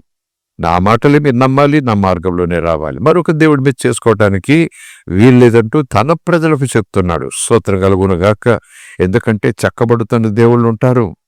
ఎలాగునా ఆకాశమందు, భూమి యందు, భూమి క్రింద, నీళ్ల యందు ఉండే ఏ రూపం, పక్షి రూపం, ఏ రూపం, చెట్టు రూపం, ఏ రూపం మీరు చేతులతో చేసుకోవద్దు. వాళ్లకు మాదిరిగా చేతులతో చెక్కబడిన, చెక్కిన, మలచబడిన లేదా పోత పోసిన సందర్భం వచ్చింది కనుక ఒక ఆలోచన. యేసుప్రభు బొమ్మ పెట్టుకోవచ్చా? యేసుప్రభు బొమ్మ పెట్టుకుని దండం పెట్టవచ్చా? మీరు యేసుప్రభు పిల్లలం కాబట్టి, మనకు యేసుప్రభు కాబట్టి అంటూ ఆ భక్తిలో ముందుకు పోవచ్చా? అసలు ఏ రూపమో, నా రూపము తప్ప ఏ రూపమో అంటే అప్పుడు మనకి ఎగ్జామ్షన్ వచ్చేసింది. ఎస్, ఆయన రూపం చేసుకోవచ్చట అన్నట్టు అనుకోవచ్చు. కానీ అసలు ఏ రూపం కూడా నూనె చేతులతో చెక్కుని ఆ చెక్కిన దాని మొదలు సాగిల పడకరా బాబు. ఎందుకంటే నువ్వు చేతులతో చేసింది నీకన్నా తక్కువ, ఆ చేతులతో చేసిన దానికన్నా నువ్వు ఎక్కువ. Praise the lord. హల్లెలూయా. దేవుడు మనకి స్తోత్రం. అన్నట్టే కదా నీళ్లల్లో మనము చూస్తున్నాము కొలిచేవి, ఆకాశమందు ఎగిరేవి, భూమి మీద చెట్టు, చేమ, పుట్ట, బండ, రాయి, పర్వతం. అసలు ఏ రూపము కూడా చేసుకోవడానికి వీల్లేదు. విగ్రహంగా దాన్ని మలుచుకోవడానికి వీల్లేదు. దాని ముందు సాగిలపడకూడదు, వాటిని పూజింపకూడదు. యెహోవా ఇశ్రాయేలీయులు పెట్టిన ఆజ్ఞ. స్తోత్రం. ఎందుకంటే ఆ స్థితిలో ఉన్న ఐగుప్తులో నుంచి నేను మిమ్మల్ని బయటికి తీసుకొచ్చాను. Praise the lord. దేవుని మనకి స్తోత్రం. సో అదే సన్నివేశం కనుక దైవజనులే కాదు, పరిశుద్ధాత్మ కూడా అసలు ఏ బొమ్మ కూడా చేసుకోవడానికి వీల్లేదు. యేసు ప్రభు బొమ్మ కూడా చేయడానికి వీల్లేదు. నిజంగా యేసును చూస్తే, నిజమైన యేసును చూస్తే, ఆ చూడగలిగిన యేసును నీ చేతులతో చెక్కగలిగిన ఆ స్థితి నీకుంటే, కమాన్, డూ ఇట్. ఎవరు దేవునిని ఈ నేత్రాలతో చూసి ఉండలేదు అని అనుకున్నా, లేదా ఇండియాలో ఈ కంపెనీ వాడు యేసుప్రభుని ఒకలా వేస్తాడు బొమ్మ, ఆ దేశంలో యేసుప్రభుని వాడు ఒకలాగా వేస్తాడు బొమ్మ. ఎవడు మనసులో ఆలోచన చేసుకుని నా యేసుప్రభు ఇలాగ ఉంటాడని ఇలాగేస్తాడు బొమ్మ. మరొకడెవడో ఇలా చెక్కుతాడు బొమ్మ. ఒకచోట అందంగా బొగ్గలతో, ఒకచోట చప్పిదవళ్లతో, ఒకచోట గడ్డంతో, ఒకచోట మరొకరి. అందులో ఎవరు నిజ యేసు? అందులో ఎవరు నిజమైన యేసు? హలో, ఎవరు నిజమైన యేసు? అంటే ఎవడికి పుట్టిన బుద్ధి, ఎవడికి పుట్టిన ఆలోచనతో యేసుకు ఒక ఆకారం ఇచ్చేసి అమ్మేసుకుంటున్నారు. యేసుకు ఒక ఆకారం ఇచ్చి సొమ్ము చేసేసుకుంటున్నారు. అంధులైన క్రీస్తునెరుగని పిల్లలు కూడా కొనుక్కొని తెచ్చుకుని పూజలు చేసేసుకుంటున్నారు. ప్రభు చెప్తున్నాడు, ఏ రూపమును కొలటానికి వీల్లేదు. స్తోత్రం కలుగునుగాక. Praise the lord. కనుక చాలా సందర్భాలు చెబుతుంటా, అసలు దేనికి దండం పెట్టొద్దు నువ్వు. ఈవెన్ సిలువకు కూడా నువ్వు దండం పెట్టొద్దు. సిలువకు ఆ విలువ ఎక్కడి నుంచి వచ్చింది? ఆ కట్టుక విలువ ఎక్కడి నుంచి వచ్చింది? ఇక్కడ సిలువ ఉంది, దొంగ వేలాడాడు. ఇక్కడ సిలువ ఉంది, దొంగ వేలాడాడు. అంతకుముందు అలాంటి కొరత శిక్షలు చాలా జరిగాయి. అలాంటి సిలువలేసి భయంకరమైన నేరాలు చేసిన వారిని ఆ సిలువలకు వేలాడి తీసేవారు. యేసుప్రభు కోసం కొత్త చట్టం ఏం చేయలేదు. ఎప్పటి నుంచో ఉంది ఆ చట్టం అక్కడ. కనుక దారుణాతి దారుణమైన కార్యాలు చేసిన వాడికి చివరి శిక్ష అది కొరత. ఎప్పటి నుంచో ఉంది ఆ చట్టం. కనుక అక్కడ ఒక దొంగ ఉన్నాడు, అక్కడ సిలువ ఉంది. ఇక్కడ ఒక దొంగ ఉన్నాడు, ఇక్కడ సిలువ ఉంది. ఇక్కడ యేసున్నాడు, ఇక్కడ సిలువ ఉంది. కట్టులు నేలకు సంబంధించినవి, సైనికులు తయారు చేసి పెట్టినవి. ద్వేషంతో రోషంతో నేరం చేసిన శిక్షించటానికి అమ్మితే కొన్నారో లేతే రాజుగారే తయారు చేయించారో అలాంటివి. ఎవడైనా అయితే అలాగెక్కాలి, ఒక కర్రలాగా మేకలేసి కొట్టాలి అన్నట్టుగా. మరి సిలువకు దండం పెడితే ఏ సిలువకు దండం పెట్టాలి నేను? హలో, సిలువను అవమానిస్తున్నామని అనుకోవద్దు, సిలువను నిర్లక్ష్యం చేస్తున్నాం అనుకోవద్దు, అసలు సిలువ లేదని అనుకోవద్దు. ఎవరికి వారి తమ సిలువను వేసుకోవటం ఇదా భుజం మీద వేసుకోవటం. ఎవరికి వారి తన భుజం మీద సిలువ అంటే ఏంటది? సమర్పణ, ప్రతిష్ఠిత, త్యాగం, బలియాగం. బ్రతుకుడు క్రీస్తు కొరకే చావైతే మేలంటూ వెనక్కి తిరిగి చూడకూడని విశ్వాసం. స్తోత్రం కలుగునుగాక. Praise the lord. హల్లెలూయా. అక్కడ సిలువ ఉంది, ఇక్కడ సిలువ ఉంది, ఇక్కడ సిలువ. ఏ సిలువకు మొక్కాలి? ఇక్కడ బందిపోటు దొంగన్నాడు, అక్కడ బందిపోటు దొంగన్నాడు. ఎంత దొంగతనం చేస్తే శిక్ష వెయ్యాలి? ఇక్కడ ఒక ఆయన ఉన్నాడు పరిశుద్ధుడు, ఇక్కడ సిలువ ఉంది. ఏ సిలువకు దండం పెట్టాలి? ఆ సిలువ మీద ఉన్న వ్యక్తిని బట్టి ఆ సిలువకు మనం ఐడెంటిఫికేషన్ ఇవ్వాలి కదా. మరి ఈ సిలువ అనేలాగా నేను కూడా చేసుకున్నాను కదా. సిలువ సిలువ సిలువ అనుకుంటూ కొంతమంది వెండి సిలువ తీసుకుంటారు, కొంతమంది గోల్డ్ సిలువ చేసుకుంటారు, కొంతమంది కట్టి సిలువ చేసుకుంటారు. మళ్ళీ మనమాట కొంచెం ఆలోచించేద్దాం. వాళ్ళు అవును కాదు, వీళ్ళు అవును కాదు, వాళ్ళు అలా చేస్తారు, దూరం అనే తీవ్రమైన తీర్పు మాటలు పలకకుండా let us come to a decision, let us come to an understanding. కాస్త వివేచన, ఆలోచన చేద్దాం. ఎందుకంటే మనం తప్పుని తెలియకుండా తప్పులు చేసుకుని పోతున్నాము, ఒప్పు అనుకుంటూ చేసుకుని పోతున్నాము. ఒప్పని చేసుకోవడానికి కొంచెం భక్తిని పోగేసుకుని పర్వాలేదు అనుకుంటూ పోతున్నాము. దేవుడు చెప్పిన దానిని దేవుని ఎదురుగానే నో అని చెప్తున్నాం. మనం ఉపవాసాలు చేయటంలో స్పీడ్గా ఉంటాం, పాటలు పాడటంలో స్పీడ్గా ఉంటాం, తెల్లబట్టలు వేసుకోవటంలో స్పీడ్గా ఉంటాం, సభలు పెట్టడంలో స్పీడ్గా ఉంటాం.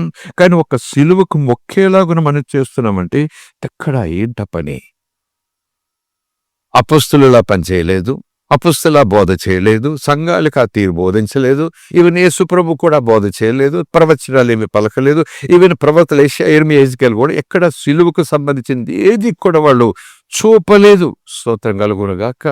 Praise the lord. హల్లెలూయా. లేఖనం ప్రకారం చూస్తే సందర్భం వచ్చింది కాబట్టి చెప్తున్న రిఫరెన్స్ మీకు తెలిసే ఉంటాయి.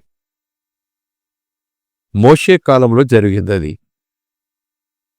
దేవుని మీద తిరుగుబాటు చేశారు దేవుని పిల్లలు. అన్యులకు వాళ్ళు తెలియదు కాబట్టి వాళ్ళకి తిరుగుబాటు కాదు. కానీ దేవుని ప్రజలు దేవుడు చూపించే స్థలానికి వచ్చిన తర్వాత దేవుని మీద వ్యతిరేకమైన మాటలు, చంపడాన్ని తీసుకొచ్చాడు, మమ్మల్ని ఆకలితో చంపేస్తున్నాడు, అక్కడే బాగున్నాము, ఇంకా ఏమో ఏమో అంటా ఉంటే దేవుడు ఆగ్రహం చెంది ఏం పంపాడు? పాపకరమైన సర్పాలను అనుమతించాడు. పంపాడంటే అనుమతించాడు. అవి అందరినీ కాటు వేయటం ప్రారంభించాయి. ఎవరిని పడితే వాళ్ళని కాటేసేస్తున్నాయి. అంటే ఆ పాలెములోనికి, ఆ గుడారాల్లోనికి ఎక్కడ పడితే అక్కడ పాములు తిరిగేస్తున్నాయి, కాట్లేసేస్తున్నాయి. విషపు కాటు లేని వాడు ఒక్కడు లేడు. పిల్లలకు పిల్లలు, ఎవరసలు పెద్దలు, వృద్ధులు, ఎవరికి వాళ్ళు ఆహాకారాలు. ఎలా కాటేయగానే అలా చచ్చిపోయి పడిపోవటం కాదండి. No no no no. విషం పాకుతూ ఉంటే, కింద నుంచి పైకి ప్రవహిస్తూ ఉంటే యాతన పడిపోతూ, బాధ తట్టుకోలేక, ఆ మంట తట్టుకోలేక, బతకాలని ఆశతో గిలగిల కొట్టుకుంటూ గొల్లున కేకలేసేస్తున్నారు అందరూ.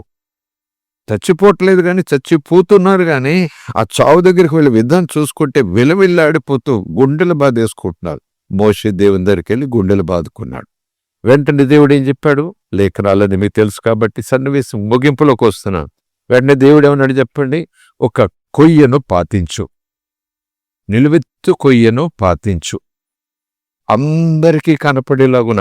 అంటే ఆ గుడారాలు దాదాపు ఇజ్రాయేలు గుడారాలు, ఆ గుడారాల మధ్యన పాతించినప్పుడు ఎవడికి వాడి ఇంటి గుడారం బయటకు వచ్చినప్పుడు ఆ కొయ్యి కనపడాలి. ఎంత దూరం నుంచైనా కొయ్యి కనపడాలి. అంత కొయ్య పాతించి ఆ పైన ఇత్తడి సర్పం ఒకటి నువ్వు చేయించి, అది ఆకాశంలోంచి దిగిరాదు, స్తోత్రం. ఇత్తడి సర్పం కూడా చేయించి ఆ పైన పెట్టు. సర్పం మెడికల్ ఈ ఏమంటారు, ఢిల్లీలో ఉన్నటువంటి మెడికల్ ఇన్స్టిట్యూట్స్ ఈ పాముల బొమ్మను వాడుతాయి కదా, అవును కదా. పాము ఇలా మెలికలేసుకున్నట్టుగా, లేదా 2 పాము, లేదా ఒక్క పాము మెలికలేసుకున్నట్టుగా. ఏంటబ్బా పాము అంటే ఒకళ్ళు ఒకలాగా అనుకుంటారు. ఈవెన్ దేవుని ప్రజలు కూడా పామేంటి బాబాయ్ సైతాను అనుకుంటారు. కానీ లేఖనం ప్రకారం చూస్తే పాము పెట్టుకోమని కాదు, అది ఎందుకు పెట్టబడింది, అది దేవుడు పెట్టాడా, బయట నుంచి వచ్చిందా? బయట నుంచే వచ్చి ఉండాలి. ఎందుకంటే ఆ సర్పమును ఎవరు చూసినా, కాటు వేయబడినవాడు, విషముతో విలవెల్లాడుతున్నవాడు, బ్రతకాలని కోరుకుంటున్నవాడు ఆ సర్పమును తన ఇంటి గుమ్మంలో నుంచే దూరంగా ఉన్న సర్పాన్ని అలా చూడగానే వెంట విషము విరిగిపోతుంది, విషయం శరీరం నుంచి పోతుంది, అతడు బ్రతికేస్తాడు అని చెప్పాడు మోషేతో. స్తోత్రగాలుగునగాక. ప్రైజ్ ది లార్డ్, హల్లెలూయా. ఇవన్నీ మీకు తెలుసు. అలాగని మోషే పెట్టాడు, అందరికీ ప్రకటించాడు. వెంటనే ఎక్కడి వరక్కడ కాటు వేయబడిన వెంటనే అందరూ కూడా సర్పాన్ని చూస్తున్నారు. విషయం పనిచేయటం లేదు, విరిగిపోయి బతికేస్తున్నారు అందరూ కూడా. చివరికి అద్భుతం జరిగింది, ఆశ్చర్యకార్యం జరిగింది. ఆ కొయ్య అక్కడే ఉంది, సర్పం అక్కడే ఉంది అనుకోండి. తర్వాత తీరు ఇజ్రాయేలుకి ఎలాగొచ్చిందంటే, ఎందుకంటే ఆ కొయ్య మీద ఉన్న సర్పాన్ని చూసి నేను బతికాను. ఆ కొయ్య మీద ఉన్న సర్పము నన్ను బ్రతికించింది. నా వాకిట్లోంచి ఆ సర్పం చూసి నేను బ్రతికాను. ఒరే చిన్నోడా, ఒరే మనోడా, ఆ కొయ్య మీద ఉన్న సర్పం ఆ రోజు నేను చచ్చిపోతుంటే బ్రతికించిందిరా. ఆ కొయ్య, ఆ సర్పం నిన్ను కూడా బ్రతికిస్తుందిరా అంటూ ఆ దొరలోకి వెళ్ళిపోయి యెహోవా ఏమన్నాడు చెప్పండి? దేనిని మీరు చేసుకోవద్దు, దాని ముందు సాగిలపడవద్దు, దాన్ని దేవుడని పిలవద్దు, స్వస్థపరచు యెహోవాను నేనే. ఆ సర్పము కొయ్య ఒక ఆధారం తప్ప దేవుని మాట విధేయత వాళ్ళను బాగు చేసింది. స్తోత్రం కలుగునుగాక. చివరికి ఏం జరిగిందో తెలుసా? లేఖనం మీరు చదవండి, దినవృత్తాంతాలు చాలా ముందుకెళ్ళండి. చివరికి ఈ మందస్సు మోసుకెళ్లేవారు, ఈ గుడాల మోసుకెళ్లేవాళ్ళు ఆ కొయ్య మీద ఉన్న సర్పాన్ని కూడా మోసుకెళుతూ ఇక దాన్ని కూడా దేవుడు చేసేసుకున్నాడు. యెహోవా చెప్పిందే కదా, కొయ్య యెహోవా చెప్పింది, ఇతర సర్పం యెహోవా చెప్పింది, మోషే గారు చెప్పారు.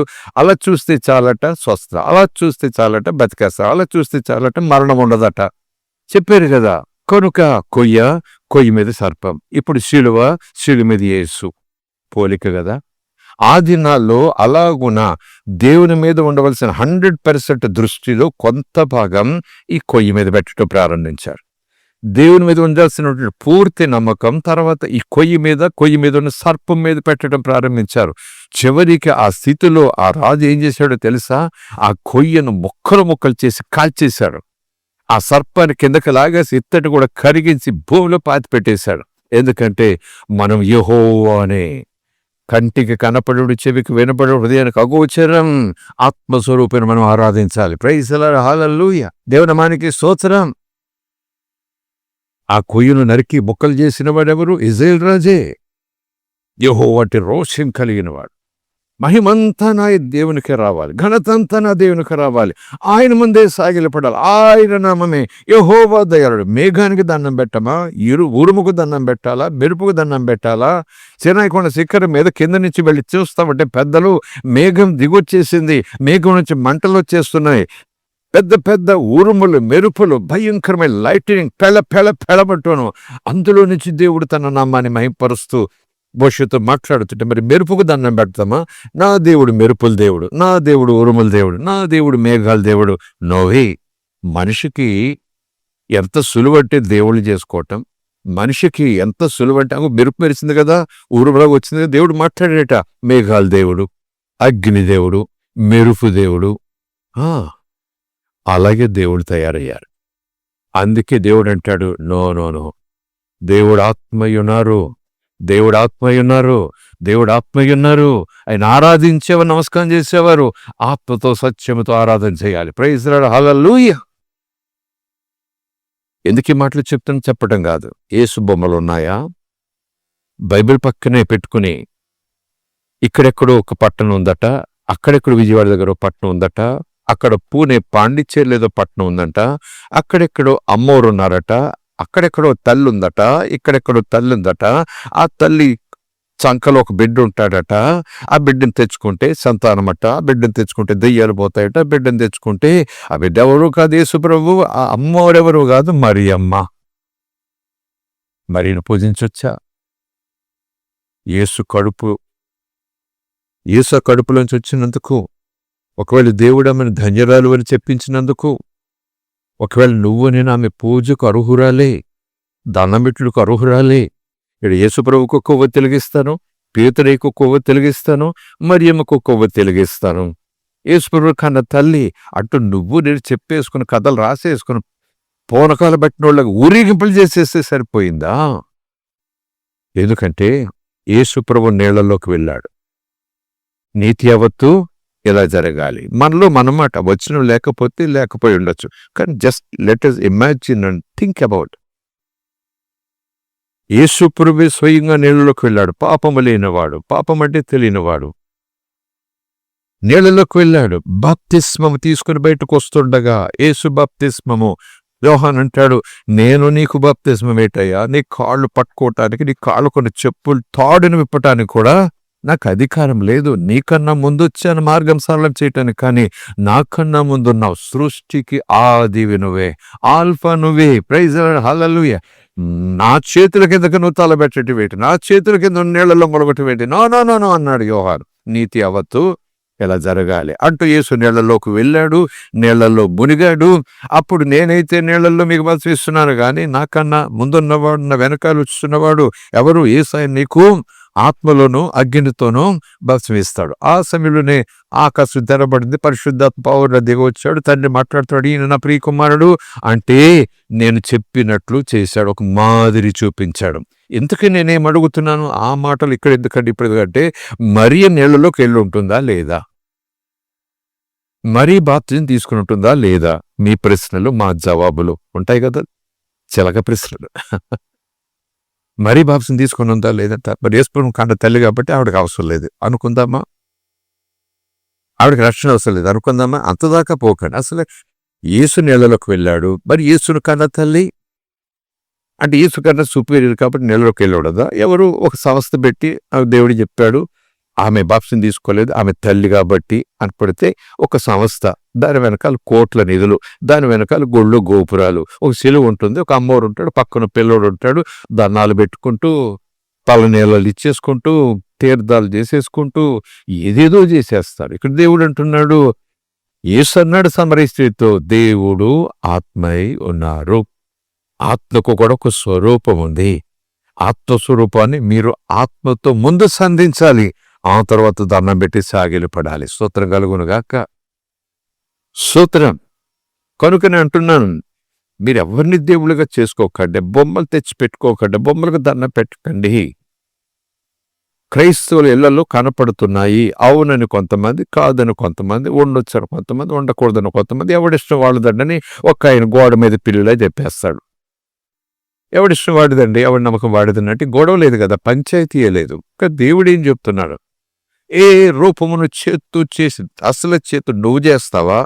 ఎవడు కంపెనీ ఓడి చేశాడా, ఫ్యాక్టరీ చేసిందా, మిషన్ చేసిందా, ఎవడైనా చిక్కాడ 30 రోజులు, ఎవడైనా సరే చేతులలో నుంచి చేయబడింది ఏది కూడా నీకు దేవుడు కాదు.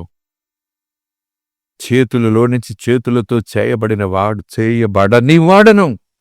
సమస్తము నా చేతిలో ఉంది, సమస్తము నా చేతిలో ఉంది, సమస్తాన్ని చేతులతో పోషిస్తున్నాను. ఇలాంటి గొప్ప దేవుడికి నీవు రూపం ఇవ్వగలవా? నీ చేతులతో చెక్కగలవా? ఆ రూపం ముందు సాగిలబడగలవా? ఒక చోట అన్నాడు కదా, ఆలయం కడతాం, మీకు ఆలయం కట్టాలి, దేవునికి ఆలయం కట్టాలి. అంటుంటే ప్రజలతోనూ భక్తులతోనూ నాయకులతోనూ దేవుడు మాట్లాడినట్టు చూస్తాం. ఎంత పెద్ద ఆలయం కడతారు మీరు నాకు, ఎన్ని ఎకరాల్లో ఆలయం కడతారు మీరు నాకు, ఏ ఆలయం నాకు సరిపోద్ది అన్నాడు ప్రవక్త ద్వారా దేవుడు. మీకు తెలుసు. ఎంత ఆలయం కడితే నాకు సరిపోద్ది చెప్పండి? ఆకాశము నా సింహాసనము, భూమి నా పాతిపెట్టు, కట్టండి ఇప్పుడు నాకు ఆలయము. ఓ చప్పట్లు కొట్టేసి ఆలయం ఆలయం ఆలయం అంట. అసలు మన గుండెలనే గుడిగా చేసేసుకుంటున్నాడు ఆయన. ప్రైజ్ లార్డ్, హల్లెలూయా. పట్టజాలనే దేవుడు, ఆకాశములు పట్టజాలు, భూమి పట్టజాలదు, ఆకాశం, భూమి, నీరు, సముద్రం, అసలు సృష్టి పట్టజాలదు. అంత సృష్టి అంతా కూడా ఆయనలో ఇమిడిపోయింది. ఆ సృష్టి కన్నా పెద్ద దేవుడు, మహాదేవుడు. ప్రైజ్ లార్డ్, హల్లెలూయా. చిటికి నేలంత చేస్తావా? చిటికి నేలంత సైజులో చేస్తావా? మనలో మనమాట అండి. సిలువ చిటుకులేని సైజులు చేసి జేబులో పెట్టుకుని కళ్ళకు అద్దుకుంటావు పొద్దుట రాత్రి. ఈ క్రైస్తవ్యం చాలా తీవ్రంగా పోతా ఉంది. అక్కడే దేవుని మాట కొట్టేసిన పరిస్థితి. తప్పక మనం వినాలి, చూడాలి. రక్షణ పొందేస్తే కాదు, దేవుని ఆజ్ఞలను మనం తెలుసుకోవాలి. అపొస్తలుల బోధ స్తోత్రం కలుగునుగాక. ప్రైజ్ ది లార్డ్, హల్లెలూయా. మీరే దేవుళ్ళు, మీరే దేవుళ్ళు, బర్నబాను నువ్వు ఒక దేవుడివి, పౌలునేమో నువ్వు బృహస్పతివి, నువ్వు బుద్ధుడివి అంటూ ఆ ఊళ్ళో వాళ్ళు పూజారులందరూ కూడా ఏదో స్వస్థత జరిగిందట, చచ్చిపోతున్న వ్యక్తి లేచాడట, జలోదర వ్యాధి పోయిందట, ఈ ఊళ్ళో పెద్ద అయినట.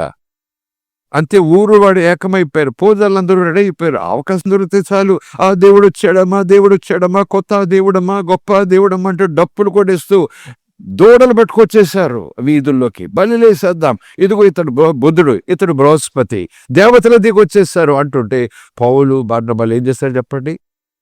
బట్టలు చింపేసుకున్నారు, జుట్టు పీకేసుకున్నారు. మేం స్వస్థత పరచడం ఏంటి, మేం దేవుళ్ళు ఏంటి, మేం దేవతలమేంటి? ఒక్కడే దేవుడు, యేసు. ప్రైజ్ ది లార్డ్, హల్లెలూయా. ఇది యేసు చేసిన కార్యం. ఆ లేఖనం ఎక్కడ పెట్టేద్దాం, ఎక్కడ దాచేద్దాం, ఎక్కడ గొయ్యదీసి పాతి పెట్టేద్దాం ఆ లేఖనాన్ని? స్తోత్రం కలుగునుగాక. మరి నేను దేవుణ్ణి అయిపోతున్నాను, నా బొమ్మ పెట్టేసుకుంటా చర్చిలో. మా అయ్యగారు బొమ్మ దండం పెట్టుకోవాలి, మా అమ్మగారు బొమ్మ దండం పెట్టుకోవాలి. సంస్థలు స్థాపించిన దేవుళ్ళు అయిపోతున్నారు, బొమ్మలు అయిపోతున్నారు. అవి కూడా గోడల్లో ఉంటున్నాయి. పౌలు బర్నబాలే గడగడలాడిపోతే నువ్వు నేనేంటంటే పేతురు బొమ్మ చేసేసుకునేవాడు ఒకడు, పౌలు బొమ్మ చేసేసుకునేవాడు ఒకడు, ఈ అయ్యగారుల బొమ్మలు చేసేసుకునేవాడు ఒకడు. అయ్యగారుల బొమ్మ జేబులు ఉంటే దెయ్యాలు బారిపోతాయి. స్తోత్రం, స్తోత్రం. ఆలోచన చేయాలి. ప్రభు అంటున్నాడు, నా ఆజ్ఞ, నా నామం, నా నామానికి నేను మహిమిచ్చాను, అది వేరే వాళ్ళకి నేను ఏ నామానికి నేను ఇవ్వను. స్తోత్రం కలుగునుగాక. ప్రైజ్ ది లార్డ్, హల్లెలూయా. నేను చెప్తున్నాను, నమిబర్స్ని తీసుకున్నాను, ఇలాగ థియాలజీలకు వెళ్ళలేదు, కానీ ఇలాంటి కొన్ని విషయాలు మనసులో నాటుకుపోయాయి. ఒకడు బోధించక్కర్లేకుండా. సిలువుకి ఎప్పుడు నేను దండం పెట్టలా, మరికి ఎప్పుడు నేను దండం పెట్టలా, యేసు బొమ్మకి ఎప్పుడు నేను దండం పెట్టలా. సరదాగా ఒకరోజు ఈ స్థలానికి వచ్చిన కొత్తలో రైస్ మిల్ ఇంకా నడుస్తుండగా, ఆ తొలి దినాల్లో 10 మంది 6 వస్తున్న దినాల్లో, ఇక్కడ సేవ ప్రారంభిస్తూ కాస్త ప్రణాళికలు వేసిన దినాల్లో, గేట్లోంచి రాగానే కరెక్ట్ గోడ ఎంత బాగుందో, ఇక్కడ యేసు బొమ్మ వేస్తే బాగుంటుంది, కరెక్ట్గా సెట్ అవుతుంది అంటూ ఒక ఆయన చెప్తే చాలా అందంగా బొమ్మ వేశాడు. యేసు బొమ్మ వేశాడు, క్యాలెండర్లో ఉన్నట్టు అలా దింపేశాడు. అంతే, ఎంత బాగుందో. ఆదివారాల ఆరాధనకు వస్తున్నారు 10 మందో 20 మందో. నేను ఇలాగే బైబిల్ పట్టుకుని వస్తున్నా. ఒకరోజు బైబిల్ పట్టుకుని ఆరాధనకు వస్తూ ఉంటే ఒక ముసలావిడి ఆ గోడ దగ్గరికి వెళ్ళి ఇలాగ నేర్చుకుంది. నేను చూసి చూడనట్టు పోయాను. మరొక ఆదివారం ఇంకో 4 వచ్చారు, ఇలాగైనా పిలిచారు. వెంటనే ఇలా దండం పెట్టి ఇలాగ నేర్చుకుని చర్చిలోకి వచ్చారు. బాప్సిన్ తీసుకున్న వాళ్ళందరూ నవ్వుకోలేదు, అయ్యో తెలియదు అనుకోలేదు నేను. పరిశుద్ధాత్మ అంటాడు, ఏం చేస్తున్నావు, ఏం చేయిస్తున్నావు, ఏం చూస్తున్నావు, ఏం చేయటానికి అవకాశం ఇచ్చావు. వాళ్ళు వేసుకున్న బొమ్మ కాదు, అయ్యగారు వేసా చర్చి బొమ్మ ఎదురుగా దండం పెట్టుకోవాలమ్మా. అమాయకులు వాళ్ళు, వాక్యం ఎక్కువగా తెలియని వాళ్ళు. నువ్వు చెప్పాలి లేదా ఆపాలి అంతే. అమ్మన్నాడు, నేనే గోకేసేదాన్ని, అట్ల కాడతో గోకేశా, పోకపోతే చెక్కేశాను. Praise the lord. ఒకవేళ ఎవరైనా ఏసై అమ్మో మరి గుండెలు బాధేసుకుంటే నేను రాక్షసుడినే వాళ్ళకి. ఏసై మొక్కం గోకేస్తున్నాడు ఇదని.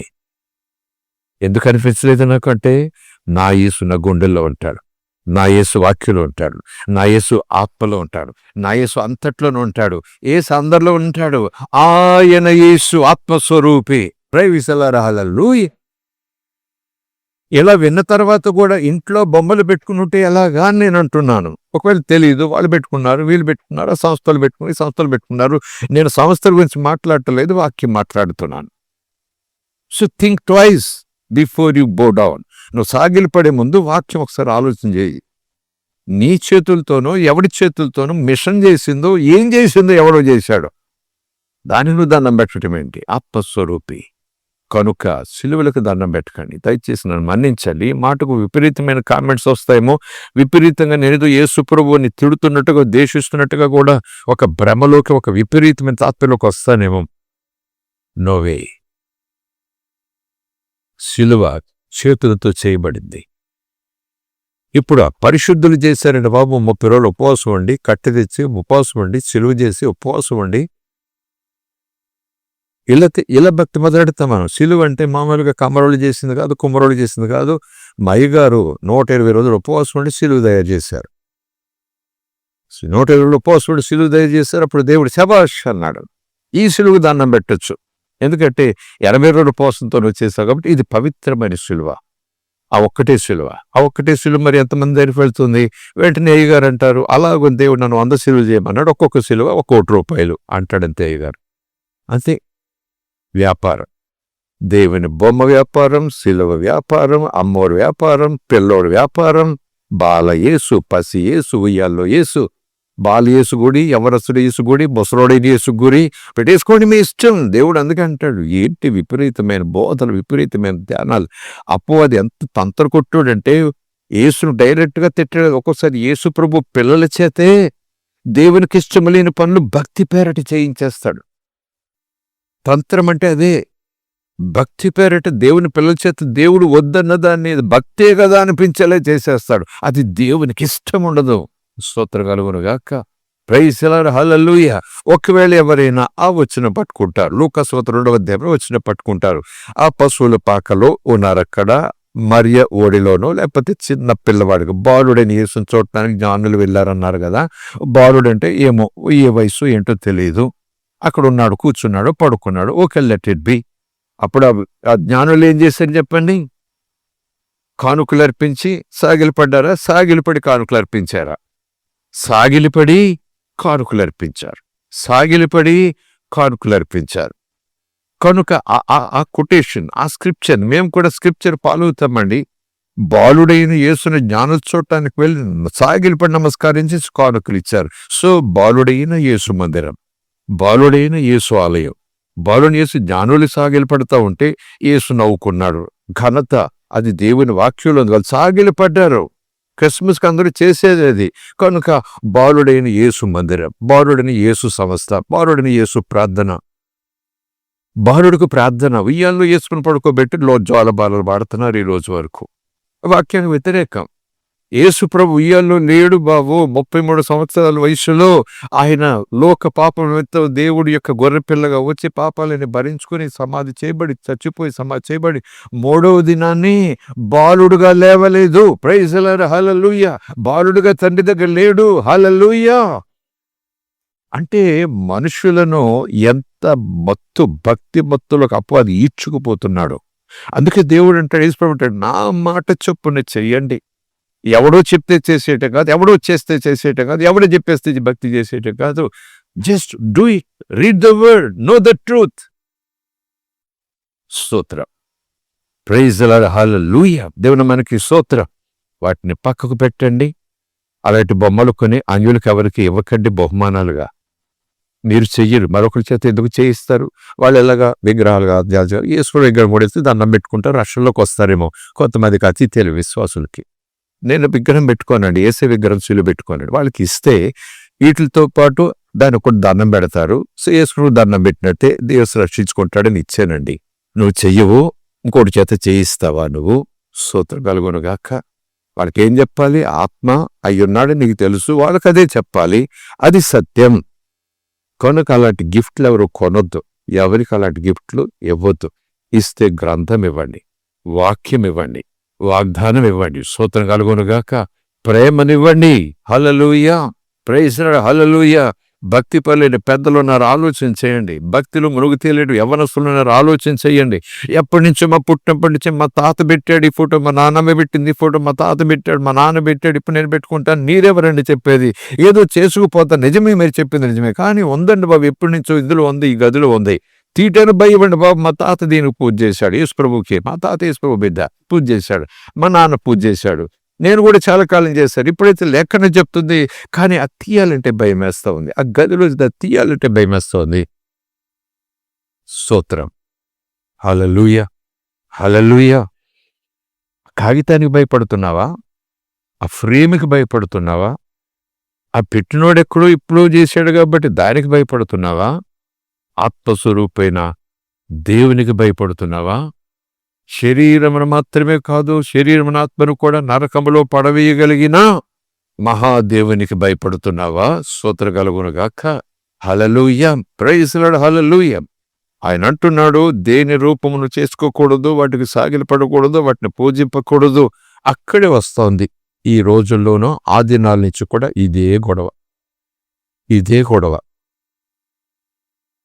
మేము ఇలా చూసుకుంటున్నాము, దండం పెట్టుకుంటున్నాం, మీరు అలా చూసుకుంటూ దండం పెట్టుకుంటున్నారు. మా దృష్టిలో ఇది అది ఒకటే. ఎందుకు చేయొద్దంటారు, ఎందుకు ద్వేషిస్తారు, ఎందుకు దూరం పెడతారు అంటూ ఇక చాలా చాలా కట్టిగా మాట్లాడతారు. సత్యం ఇది, మనం ఏం చేయలేం. స్తోత్రం కలుగునుగాక. సత్యం తెలిసిన తర్వాత కూడా వాళ్ళ సంతోషం కోసం కాసేపు ఆ రోత చేత్తో పట్టుకుంటానంటే ఎలా కుదురుతుంది? ఆ రోత చేత్తో పట్టుకుంటానే ఎలా కుదురుతుంది? ఆ తప్పు మార్గం వెళ్తానంటే ఎలా కుదురుతుంది?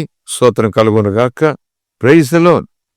ఇప్పుడు అసలైన మాట, ఏలయనగా నీ దేవుడైన యెహోవానగు నేను రోషము గల దేవుడను, నన్ను ద్వేషించువాని విషయంలో 3-4 తరముల వరకు తండ్రుల దోషమును కుమారుల మీదకి రప్పించుచు, నన్ను ప్రేమించి నా ఆజ్ఞలు గైకొను వారిని 1000 తరముల వరకు కరుణించుచు.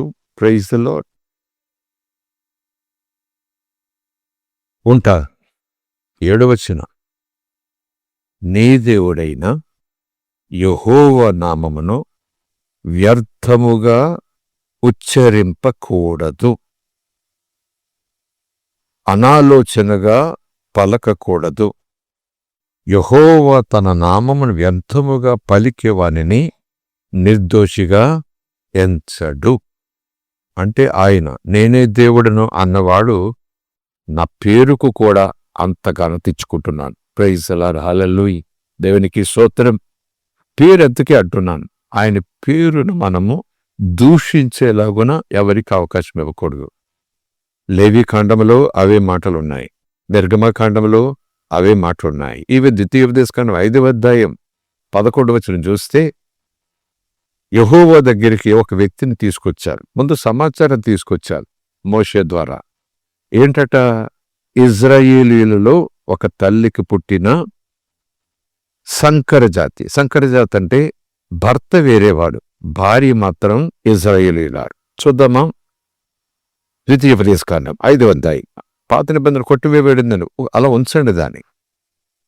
ఎందుకంటే దేవుని నామం, తండ్రి నామం, యేసు నామం అన్ని నామముల కన్నా గొప్ప నామం. ద్వితీయోపదేశకాండం 5వ అధ్యాయం. ఒక సన్నివేశం, కంగారు పడిపోకండి, ఆలోచించేయటానికి ఇవన్నీ కూడా. 5వ అధ్యాయం 11వ వచనం మళ్ళా మోషే ద్వారా దేవుడు రిపీట్ చేస్తున్నాడు ఇదే మాట. నా పేరును ఎవ్వరు కూడా వ్యర్థముగా ఉచ్చరించడానికి వీల్లేదు. లేవి కాండం 24వ అధ్యాయం 11-16. ఆదికాండం, నిర్గమకాండం. లేవి అంటే యాజకుడు. లేవి గోత్రం యాజక గోత్రం. ఆ యాజకత్వం చేసిన విధానాన్ని బట్టి ఆ పుస్తకంలో రాయబడిన మాట. 24వ అధ్యాయం 11వ వచనం. ఒకసారి దేవునికి స్తోత్రం చెబుదాం. హల్లెలూయా. 10వ వచనం నుంచి చూద్దామా? ఇజ్రాయేలీయురాలగు ఒక స్త్రీకిని ఐగుప్తీయుడగు ఒక పురుషునికిని పుట్టినవాడు ఇజ్రాయేలీల మధ్యకు వచ్చాడు.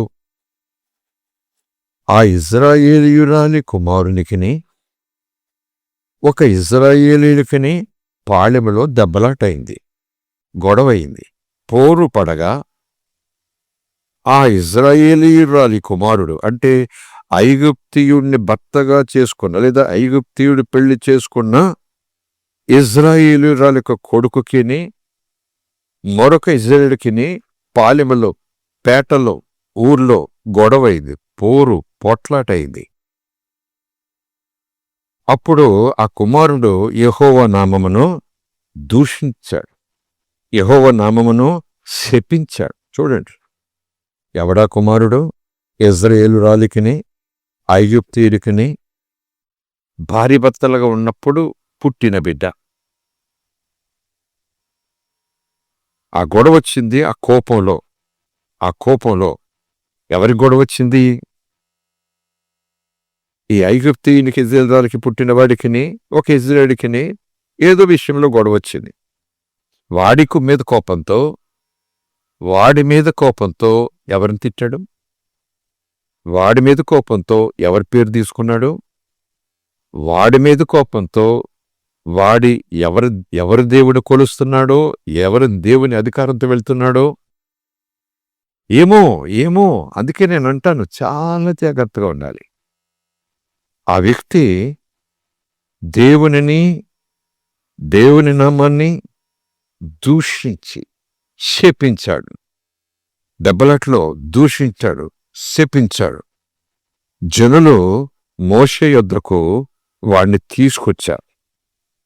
అలా యెహోవా నామాన్ని తిడుతుండగా దేవుని ప్రజలు ఇబ్బంది పడి, అబో ఘోరం చేశాడు, పాపం చేశాడు, తప్పు చేశాడు. ధర్మశాస్త్రం నిర్గమకాండం ఏం చెప్పింది? దేవుని నామాన్ని వ్యర్థముగా దూషించటానికి ఎవ్వరు కూడా ఉపయోగించడానికి వీల్లేదు అన్నట్టుగా ప్రజలు విని వదిలేయకుండా మోషే దగ్గర తీసుకొచ్చారు. వాని తల్లి పేరు షెలోమీతు. ఆమె దాను గోత్రీకుడైన దెబ్రీ కుమార్తె. ఎన్ని గోత్రాలు? 12 గోత్రాలు. 12 గోత్రాలు ఎవరి కడుపులో నుంచి వచ్చాయి? యాకోబు, ఇజ్రాయేలు కడుపులో నుంచి వచ్చాయి. స్తోత్రం కలుగునగాక. అందులో దాను గోత్రం, దాను గోత్రీకురాలు. ఆమె దాను గోత్రీకుడైన దిబ్రీ కుమార్తె. యెహోవా ఏమి సెలవిచ్చునో తెలుసుకునే వరకు ఆ వ్యక్తిని కస్టడీలో ఉంచారు. కస్టడీకి కోర్టిస్ను చూసారా? ఇంకా నేరం ప్రూవ్ అవ్వలేదు, కానీ కస్టడీ కావళ్ళు జాగ్రత్త పట్టుకోండి, వదిలిపెట్టకండి, క్లియర్ అవ్వాలి కేసు అన్నట్టు కస్టడీకి ఇచ్చారంటాం పేపర్లలో. వెంటనే అరెస్ట్ చేసి, అంటే బంధించి స్వేచ్ఛలో నుంచి లాగేసి, అరెస్ట్ అంటే ఇక అతనికి స్వేచ్ఛ లేదు, అరెస్ట్. రెండవది కస్టడీ అంటే కావలిలో ఉంచండి తేలే వరకు. శిక్ష లేదా, నేరం చేయలేదా, కస్టడీలో చూడలేదా, శిక్ష నేరం చేశాడా, చెరసాలకు వెళ్ళిపోతారు. అంతవరకు కస్టడీ అంటే కాపుదల. కస్టోడియన్, గార్డియన్ అంటే కాపుదల. స్తోత్రం కలుగునగాక. కావలిలో ఉంచారట ఆ వ్యక్తిని. యెహోవా ఏమి సెలవిస్తాడో మోషే గారు దేవుని దగ్గర కనిపెట్టి అడుగుతారు. దేవుడి చెప్పకుండా మోషే ఏమి చేయడు. స్తోత్రం కలుగునగాక. యెహోవా ఏమి సెలవిచ్చునో ఈ మాటల ప్రకారం చెప్పుకుంటున్నాం మనం. ఇందులో నుంచి అర్థాల్లోకి వెళ్ళొద్దు. దేవుడు ఏం చెబుతాడో మోషే వచ్చి చెప్పాలి.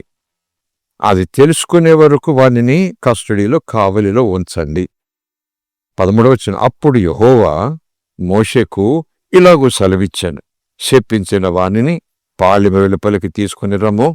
వాని శాపవచనమును వినిన వారందరూ వాని తల మీద తమ చేతులుంచిన తరువాత సర్వ సమాజము రాళ్లతో వాని చావగొట్టవలెను. తన దేవునిని శపించువాడు.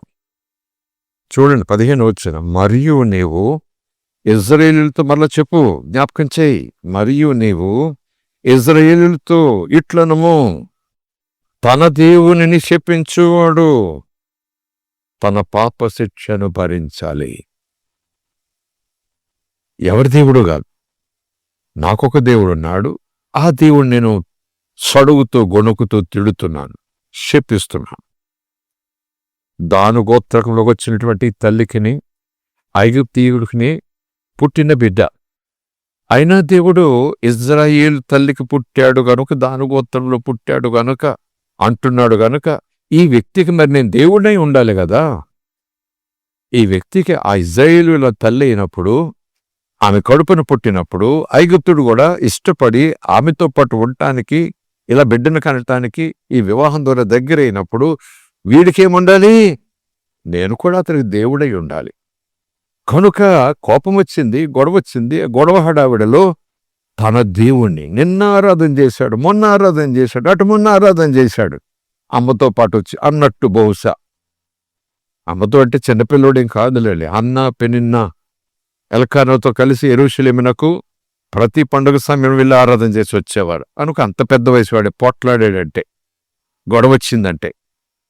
కనుక దేవుని ఆరాధన తెలుసు, యెహోవా తెలుసు, ధర్మశాస్త్రం తెలుసు, మోషే తెలుసు, ఇజ్రాయేలు తెలుసు, అమ్మ తెలుసు, అమ్మ ఉంటున్న లోగిలి వాకిలి తెలుసు, అమ్మ ఆరాధన చేసిన దేవుడు తెలుసు. ఆయన నా దేవుడు, అమ్మ దేవుడు నా దేవుడు అనేవాడు తన దేవుని తన్నోడితో దూషించాడు. నేనంటానమ్మో, అంత కోపమండి దేవునికి. అవును, ఈరోజు మళ్ళా చెప్తాను, అంత కోపం. పాపం అంటే ఎంత కోపమో, తన నామాన్ని అవమానపరిచిన వారికి కూడా అంతే కోపం. అయితే ఇప్పుడు మరి దేవుడు ప్రేమ కదా, దేవుడు కనికరం గలవాడు కదా. తిట్టుకుంటే తిట్టుకోనేవు, దూషించుకుంటే దూషించుకోనేవు, చూస్తా ఊరుకుంటాను. No no no. నేను అనుకుంటా, నేను విషయంలో, నేను ఊహిస్తున్న విషయంలో రోషం, ఉగ్రత, అదంతా దేవుడు ఎవరి మీద పెట్టాడు? ఈ శిక్ష అంతా ఎవరి మీద పెట్టాడు దేవుడు? ఇలాంటి వాటికి, మీకు నాకు అలాంటి వారికి రావాల్సిన శిక్షను, కృపాకరం ఎవరి మీద పెట్టాడు? యేసు. ఇలాంటి శిక్షలు, ఉగ్రత అంతా కూడా యేసు భరించేశాడు. యేసు భరించేశాడు. బ్రతికిపోతున్నాం. స్తోత్రం కలుగునుగాక. ఇది దేవుని కృప. Praise the lord. హల్లెలూయా. నాకు దండం పెడితే శాపాన్ని తీసేస్తాను కాదు. మన శాపము భరించాడు, మన శిక్ష భరించాడు, మన పాపం భరించాడు. ఈ నోటితో యేసును నమ్ముకోకముందు ఎన్ని రకాలు మాట్లాడామో, దేవుని ఎన్ని రకాలుగా దూషించామో, దేవుడు కాని వారికి ఎన్ని దండాలు పెట్టామో, నక్షత్రాలకు దండం పెట్టాము, సూర్యుడికి దండం పెట్టాము. సూర్యుని చేసినవాడు ఒక ఆయన ఉన్నాడు, సూర్యుని అలా కొలుగ చేశాడనుంది. అలాగే ఎన్ని చేసేసుకొచ్చాము. ప్రభులకు వచ్చాక కూడా అలా ఎన్ని చేసుకుపోతున్నామో మనం. ఉగ్రత ఉంది, ఉగ్రత లేదనను. ఉగ్రత దేవుడు ఎప్పుడు ఎవరి మీదకి ట్రాన్స్ఫర్ చేశాడు? ఆయన మన అతిక్రమములను, మన దోషములను, మన శాపములను, మన పాపములను యేసు మీద పెట్టేశాడు. నిన్నటివి, ఈ రోజువి, రేపటివి కూడా యేసై మీద పెట్టేశాడు. ఆయన మన ఉగ్రత అంతా కూడా మన మీదకి రావాల్సింది. ఇలాంటి ఉగ్రత అంతా కూడా యేసు భరించేశాడు. అందుకే ఆయన మనకు ఆశ్రయం, అందుకే ఆయన మనకు దుర్గం, అందుకే ఆయన మనకు రక్షణ, అందుకే మనకు ఆయన కోట. Praise the lord. హల్లెలూయా. దేవుని మనకి స్తోత్రం. దేవుడు వదలలేదండి.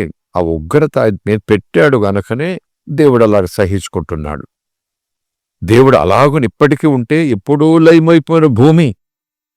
ఈ దినాల్లో ఇండియాలోనేంటి, ఇండియాలో అంటున్నారా, విదేశాలు కూడా నోటికొచ్చినట్టు తిడుతున్నారు వీకిలిగా. ఏదో చెయ్యొచ్చు కదా యేసు ప్రభు, ఏదో చెయ్యొచ్చు కదా యెహోవా దేవుడు, ఇది ఇక్కడ ఉంది, అలా ఏదో చచ్చిపోయి చేయొచ్చు కదా. ఒకప్పుడు నేను మళ్ళా అదే కంపార్ట్లో ఉన్నాను ఒకసారి. మరి దేవుడు అప్పుడు నిర్ణయం తీసుకుంటే నాకేమో అని. ఇప్పుడు ఒక్కొక్కసారి మన ప్రభువులకు వచ్చిన తర్వాత ఎంత భక్తులమైపోతామంటే, ఇలాంటి వాళ్ళు నోరు పడిపోయేలా చేయాలి యేసయ్య, ఇలాంటి వాళ్ళు చేతులు పడిపోయేలా చేయాలి యేసయ్య. నా యేసుని ఎంత మాట అంటున్నాడు అంటూ మనకు యేసు మీద ప్రేమతోనూ నిజంగా అప్పేతోనూ అనేస్తాం. కానీ యేసేమంటారు చెప్పండి, ఇప్పుడు నువ్వు అంటున్నావు, నువ్వు రక్షింపబడక ముందు అదే గుంపులో ఉన్నావు. అప్పుడు ఎవరైనా నీకు ఇలా ప్రార్థన చేస్తుంటే, నేనేమైనా యాక్షన్ తీసుకుంటే నువ్వేమయ్యేదాను? ఈ స్తోత్రం. అంతే కదా. అప్పుడు నువ్వు అలా ఉన్నప్పుడు నేను ఏదైనా చేస్తుంటే అందరితో పాటు నువ్వు పోయి ఉండదు కదా. అంతటా అందరూ మారు మనసు పొందాలని ఓర్పుతో ఆయన సహించుకుంటున్నాడు. స్తోత్రం కలుగునుగాక. ఎవరు నరకానికి పోకూడదనే ప్రత్యేకమైన ఉద్దేశంతో. హల్లెలూయా. ఇంతకీ ఏం చెప్పాలనుకుంటున్నాను నేను?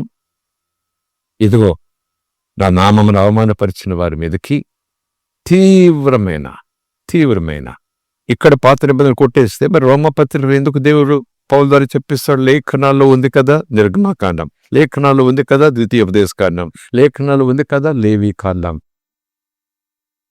రాయించారు కదా ప్రభు. మరి ఇప్పుడు యేసుప్రభు పిల్లలు అయిపోయాం మనం. రోమీలు రాసిన పత్రిక ప్రభువుని అంగీకరించిన వారు, అందులో యూదులు ఉన్నారు, అన్యులు ఉన్నారు, చాలా మంది రోమీలు ఉన్నారు. అంటే అన్య జనాంగం. రోమీలు అంటే అన్య జనాంగం అనుకుంటే మరి దేవుడు చెప్పాడు, మీ వల్ల రోమ అంటే మీరు విగ్రహారాధన చేస్తున్నారు కదా, విగ్రహాలు కొలుస్తారు కదా, అన్య జనాంగం కదా, అలవాటు కదా, అలవాటైపోయిన శరీరం, అలవాటైపోయిన పెదాలు కదా, అందరితో పాటు ఈయన బొమ్మ ఈయన నమ్ముకున్నారు కానీ ఈయన బొమ్మతో పాటు అందరిని పెట్టుకున్నారు. అందుకే కదా మీ వల్లే దేవుని నామానికి అవమానం వస్తా ఉంది. క్రీస్తుకి వెలియాలికి ఏంటి సంబంధం?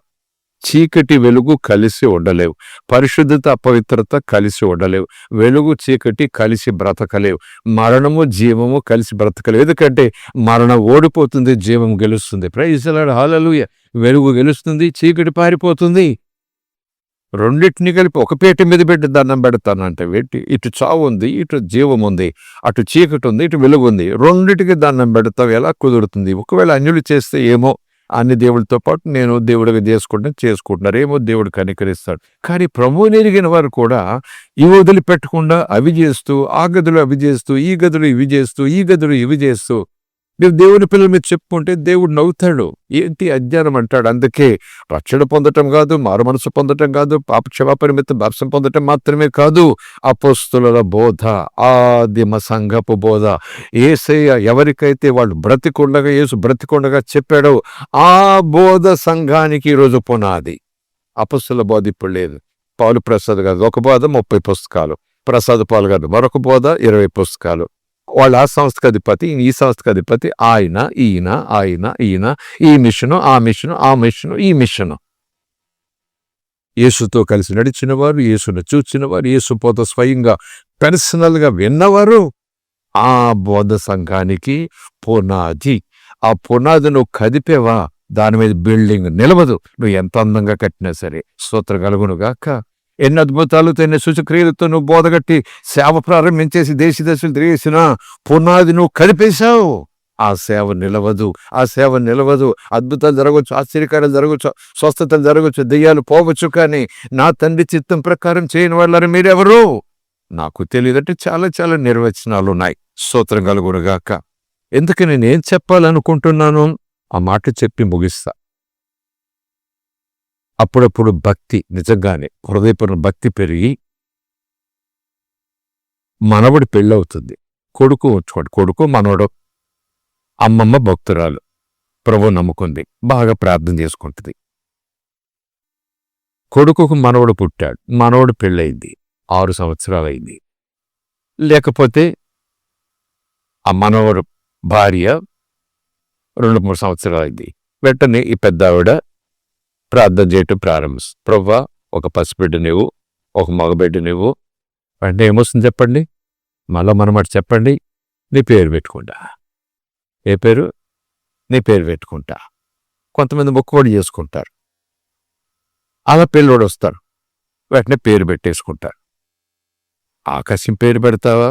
ఒట్టే పెట్టొద్దన్నాడు. ఎనివే, ఏమో ఏ పేరు పెడతావో కానీ దేవుడు తాను పెట్టుకున్న పేరు నువ్వు ఎవరికి పెట్టడానికి వీలే. దేవుడు తనకు పెట్టుకున్నాడు పేరు.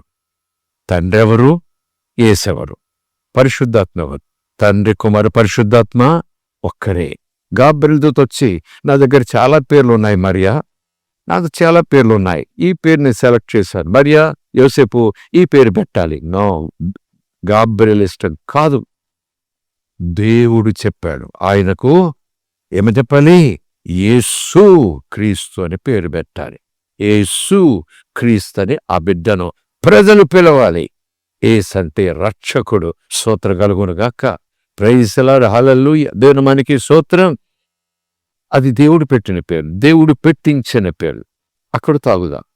ఇలాగున మనం పేర్లు పెట్టుకుంటాం. బాప్సం తీసుకున్నప్పుడు పేర్లు పెట్టుకోవాలి, అదొక హడావిడి. కొంతమంది మునిగి లేచినప్పుడు వెంటనే పేరు పెట్టేస్తారు, అదొక హడావిడి. ఇంకా అయ్యగారు మాకు పేరు పెట్టలేదు, అదొక హడావిడి. ఓసారి చాలా వరకు అలా పోయాం కానీ లేఖనాలు తెలిసే కొద్ది మనం ఏం చేయాలి చెప్పండి? సత్యం మీకు తెలియాలి. స్తోత్రం కలుగునుగాక.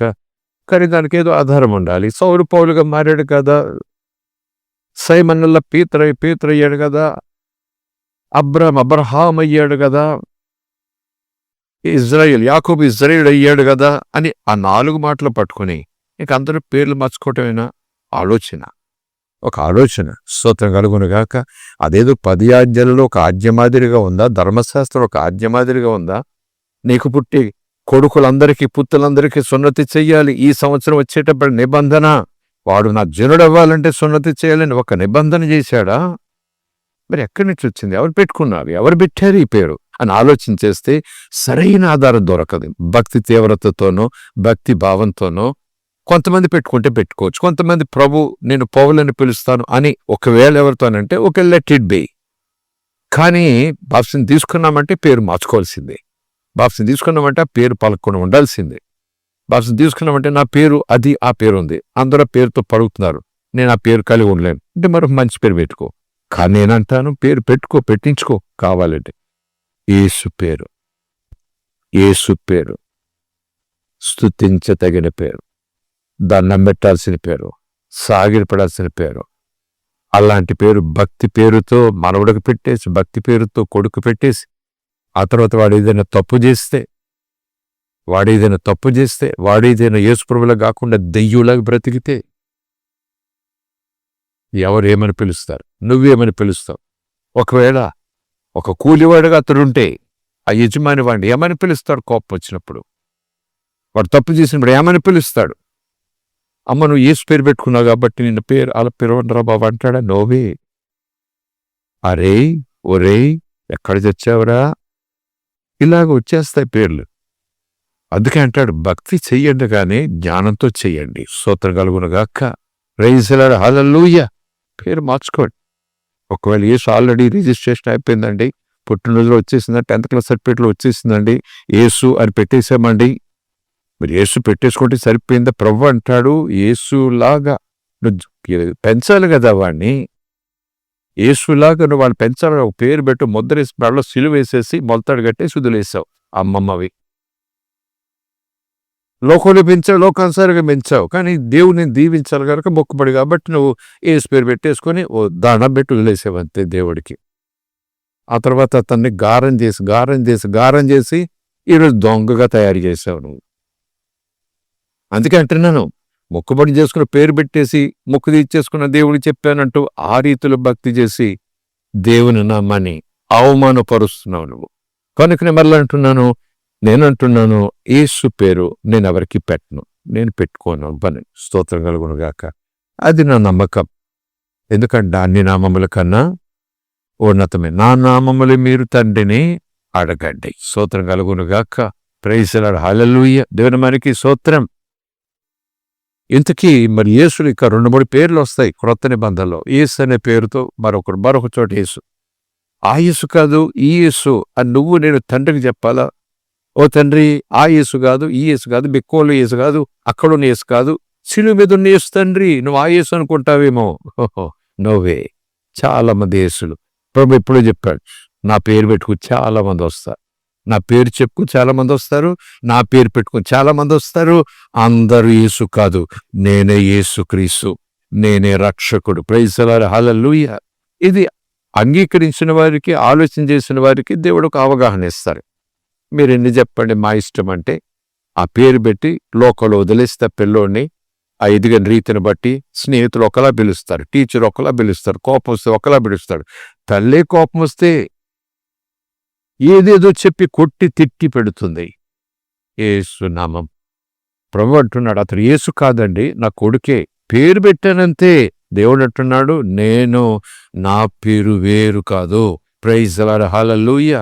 నేను వేరు కాదు, నా పేరు వేరు కాదు. నాకే సాగిలి పడాలి అని వదిలిస్తే పర్వాలేదు, నా నామాన్ని కూడా మీరు ఎంతగా ఉచ్చరింపకూడదు. కృపకాలంలో ఉన్నాం. ఈ ఉగ్రతంతో యేసు భరిస్తున్నాడు. స్తోత్రం కలుగునుగాక. ప్రైజ్ ది లార్డ్, హల్లెలూయా. అది చెప్పటానికి మనం చాలా ఒప్పు అందరు పెట్టుకునేదే పెట్టించుకునేదే. అదొక పొరపాటు, అదొక ఎదురువాచు, అది సంఘంలో ఒక అలవాటు, అదొక సాంప్రదాయం. పుట్టే ముందు పేర్లు పెట్టేసుకుంటారు, పుట్టిన తర్వాత మళ్ళీ మందిరంలో పేర్లు పెట్టుకుంటారు, బాప్తిసం తీసుకున్నప్పుడు పేర్లు పెట్టుకుంటారు, పెట్టించుకుంటారు, జరిగిపోతుంటాయి. ఏ పేరు పెట్టుకుంటే తెలియదు కానీ యేసయ్య పేరు పవిత్రమైన నామం, పరిశుద్ధమైన నామం, స్తుతించదగిన నామం, శక్తి కలిగిన నామం. దెయ్యాలు గడగడ గడగొడికే నామం, తండ్రి తొంగి చూసే నామం, దోతలు చేతులు కట్టుకుని నిలబడే నామం. Praise the Lord. యేసు నామం. Praise the lord. హల్లెలూయా. ఆ నామమును అన్యుల నోళ్ళల్లో పెట్టి భక్తి పేరుతో పేరు పెట్టుకుంటున్నావు. అన్యుల పేరు నిలబెట్టి ఒర్రేయ్యలారా అలా పేరు పెట్టి మరి పిలుస్తున్నారు. ఒకవేళ క్యాలెండర్లో వేసుకుని దండం పెడతావు. 2026 క్యాలెండర్ తెచ్చుకున్నావు, అచ్చు యేసుప్రభువే. అసలు ఎక్కడ ఉండదు క్యాలెండర్ అంటూ 20 మొత్తం 365 రోజులు క్యాలెండర్ చూస్తా. చిరిగిపోతుంది అది. ఒకరోజు చిరిగిపోతుంది అది. 27 సంవత్సరం అయిపోయింది, 27, 28 దాన్ని తీసేస్తాం. ఎక్కడ పోతుంది? ఏమైపోతుంది? ఎవరి కాళ్ళ కింద పడుతుంది? ఏవి తినేస్తాయి? ఆ మొక్కలు ఎవరు తొక్కేస్తారు? నేను అంటున్నాను, అందుకే కాగితాలకు దండం పెట్టకండి, కట్టెలకు దండం పెట్టకండి. ఆ కాగితం మీద కట్టె మీద యేసు బొమ్మనా సరే దండం పెట్టకండి. తండ్రి, యేసు, పరిశుద్ధాత్మ, ఆత్మస్వరూపులు. Praise the lord. హల్లెలూయా. మహిమ స్వరూపి యేసు. దేవుని నామానికి స్తోత్రం. కనుక అలాగున చాలా సందర్భాల్లో సిలువ ఉంగరం మీద సిలువ వేసుకుంటారు, ఇక్కడ సిలువ పెట్టుకుని ఎలాడేసుకుంటారు. ఒకప్పుడు ప్రభువులు ఎరగక ముందు ఆర్టీసీ బస్సులో 6 గంటలకు చీకటి పడుతుంటుంది, డ్రైవర్ లైట్లు వేసేవాడు. అప్పుడు నేను ఏం చేసేవాడిని? ప్రభు నమ్ముకోకముందు డ్రైవర్ లైట్ వేసేవాడు. ఇలాగ అప్పుడు అనుకునేవాడు. ఇప్పుడు మరి క్రైస్తవులు కూడా దాని దట్టరు. ఉంగరానికి ఏముంది? సిలువది కాబట్టి. ఒకప్పుడు ఆ డ్రైవర్ ఆరితేస్తే ఆరిపోతుంది, బ్యాటరీ అయిపోతే ఆరిపోతుంది. దానికి దండం పెట్టా. ఆరైన తర్వాత దీపం, దండం పెట్టా. తెలియకుండానే దండం. ఒళ్ళో కూర్చుని పిల్లలకి దండం పెట్టరా, దీపం. ఛార్జ్ అయిపోతే పోతుంది, వాడు ఆర్పేస్తే పోతుంది. అంతదాకా ఆలోచించేసింది ఎవరని చెప్పండి. అందుకే జనం ఇలా తయారయ్యారు. ఒకడు ఆర్పేస్తే పోయి దీపం నువ్వు దండం పెడితే నువ్వు ఆరిపోతావు. అది ఆరిన దీపాన్ని నువ్వు దండం పెడితే నిన్ను ఆరిపోకుండా చేస్తుంది అది. Praise the lord. హల్లెలూయా. నాశనాన్ని పోకుండా చేస్తుంది అది. మరి ఇప్పుడు క్రైస్తవుని అయ్యాను కదా, విగ్రహారాధన మానేశాను కదా, ప్రభు నమ్ముకున్నాను కదా, కనుక ఉంగరం చేయించుకుని ఉంగరం సిలువ మీద ఎక్కాడు. బస్సు డ్రైవరు లైట్ వేశాడు, అందరూ దండం పెట్టుకున్నారు. కొంతమంది నేనేం చేశానంటే లైట్ చూడలేదు. ఇది 6 గంటలకి. ఉంగరం పెట్టుకోవటం వద్దా, సిలువ ఉండాలో వద్దా, ఆ డిబేట్ అనవసరం, ఆ టీవీ ప్రోగ్రాం అనవసరం. ఎవరు చెక్కారు ఇది? ఎవరు చేశారు ఇది? ఆమెకేమో యేసుప్రభు పాదాలు దొరికే ముద్దు పెట్టడానికి. నీకు ఆయన పాదాలు దొరికితే ముద్దు పెట్టు, నో ప్రాబ్లం. కానీ సిలువ ఎవరు చేశారు? ఇది ఏ కంసాలు వాడు చేశారు? ఇది దేవుడు చేసి నీ చేతికి పెట్టాడు. ఇది ఉంగరం పెట్టుకుంటే పెట్టుకో, నో ప్రాబ్లం. కానీ సిలువ ఉంది కాబట్టి నేను అక్కడ మారేస్తాను, కానీ దీనికి దండం పెడతాను, దీని కళ్ళకు అద్దుకుంటాను. కొంతమంది మెల్లో సిలువలు వేసుకునే ప్రొద్దుట్లు లేవగానే కళ్ళకు అద్దుకునే పుణ్య స్త్రీలు కొంతమంది ఉంటారు. అది కాదు. దీనిని కళ్ళకు అద్దుకోవాలి, దీనిని కళ్ళకు కట్టుకోవాలి, దీనిని కడుపు నిండా నింపేసుకోవాలి, దీన్ని హృదయం నిండా నింపేసుకోవాలి. అది దేవుడు కోరుతున్నాడు. Praise the lord. హల్లెలూయా. దేవుని మనకి స్తోత్రం. కనుక తప్పైన దానిని తప్పు కాదనుకుంటూ, తప్పైన దానిని ఉప్పని భావిస్తూ, ఉప్పైనది ఉప్పు కాదు తప్పని లేఖనం ద్వారా తెలిసిన తర్వాత కూడా నీకు తప్పేమో గాని నేను ఎప్పటి నుంచో మా తరాలు నాకు కుదరదు అంటూ యేసయ్య నువ్వు ఎన్ని చెప్పు నేను మానను. నువ్వు ఆస్వాదించినా పర్వాలేదు, ఆస్వాదించినా పర్వాలేదు, నాకు అలవాటైపోయింది అంటే దేవుడు ఏం చేస్తాడు చెప్పండి? కనుకనే దేవుని నెరిగిన వారు దేవుని నెరిగిన వారుగా, దేవుని సత్యము నెరిగిన వారుగా, దేవుని మాటను ఆచరించేవారుగా. అందుకే నీవు నా ఆజ్ఞలను అనుసరించిన ఎడల నీకు క్షేమం. నీ నీతి నది వలె, సముద్ర తరంగాల వలె, అలల వలె వచ్చి పడుతుంది. అన్నిటిలోనూ నువ్వు సక్సెస్ అవుతావు. స్తోత్రం కలుగునుగాక. Praise the lord. హల్లెలూయా. దేవునికి స్తోత్రం. ఆ చిన్న చిన్న విషయాలు మీకు నాకు ఇంత లోతుగా వెళ్ళేమేమో, వెళ్ళలేదేమో, ఇలాగా తర్కించలేదేమో, చెప్పలేదేమో, కానీ ఆలోచించేస్తే అవును కదా, నిజమే కదా. మనకు కూడా ఆలోచన చేయాలి కదా. నువ్వు చేతులతో అసలు దేన్ని చేసుకోవద్దన్నాడు. బొమ్మలు చేసుకోవద్దు, సిలువ చేసుకో అన్నట్టుగా పేరు పెట్టాడా? నా బొమ్మ చేసుకో, లేకపోతే ఆ చెట్టు కొమ్మ వేయమన్నారు. చెట్టు కొమ్మతో మారును మోదరైపోయింది కదా, ఏదో చెట్టు కొమ్మ తెచ్చుకుని గదిలో గాజు అద్దంలో పెట్టుకుని పూజ చేసుకో. ఆ సర్పం కదా, పెట్టుకుని పూజ చేసుకో. ఈ బైబిల్లో ఉన్నాయి కదండి, సర్పం బైబిల్లో ఉంది, చూస్తే చచ్చిపోకుండా బతికారు. సర్పం చేసుకుని పెట్టుకో. నేను ప్రభు నమ్ముకున్నాను, సర్పం బైబిల్లో ఉంది, గాజు పెట్టిలో పెట్టుకుంటాను, రోజు ఒక్క ఒత్తి వెలిగిస్తాను. అక్కడ మారానుభవమంట చెట్టు కొమ్మ ఏదో పడేయమన్నాడంటే మధురం అయిపోయిందంట. చెట్టు కొమ్మ ఏదో కాదు కాబట్టి నా ఇంట్లో చెట్టు ఉంది, కొమ్మ తెచ్చి పెట్టుకున్నాను, దండం పెట్టుకుంటాను. బైబిల్లో ఉంది కదా చెట్టు కొమ్మ బ్రతికించిందని. ఇలా బైబిల్లో ఉందని ఎక్కడికి తీసుకుపోతుందో అపవాది. అదే అంటున్నాను, భక్తి పేరట అపవాది భయంకరమైన పనులు మన చేత చేయిస్తాడు భక్తి పేరట. అందుకే దేవుడు అంటాడు, మీ సత్యం తెలియాలి, నీకు సత్యం తెలియాలి, నీకు సత్యం తెలియాలి. అది నేను సర్వసత్యములోకి ఎక్కడ నడిపించడమే కాదు, సర్వసత్యమైన ఆయన వెలుగులోకి నడిపిస్తుంది. Praise the lord, hallelujah.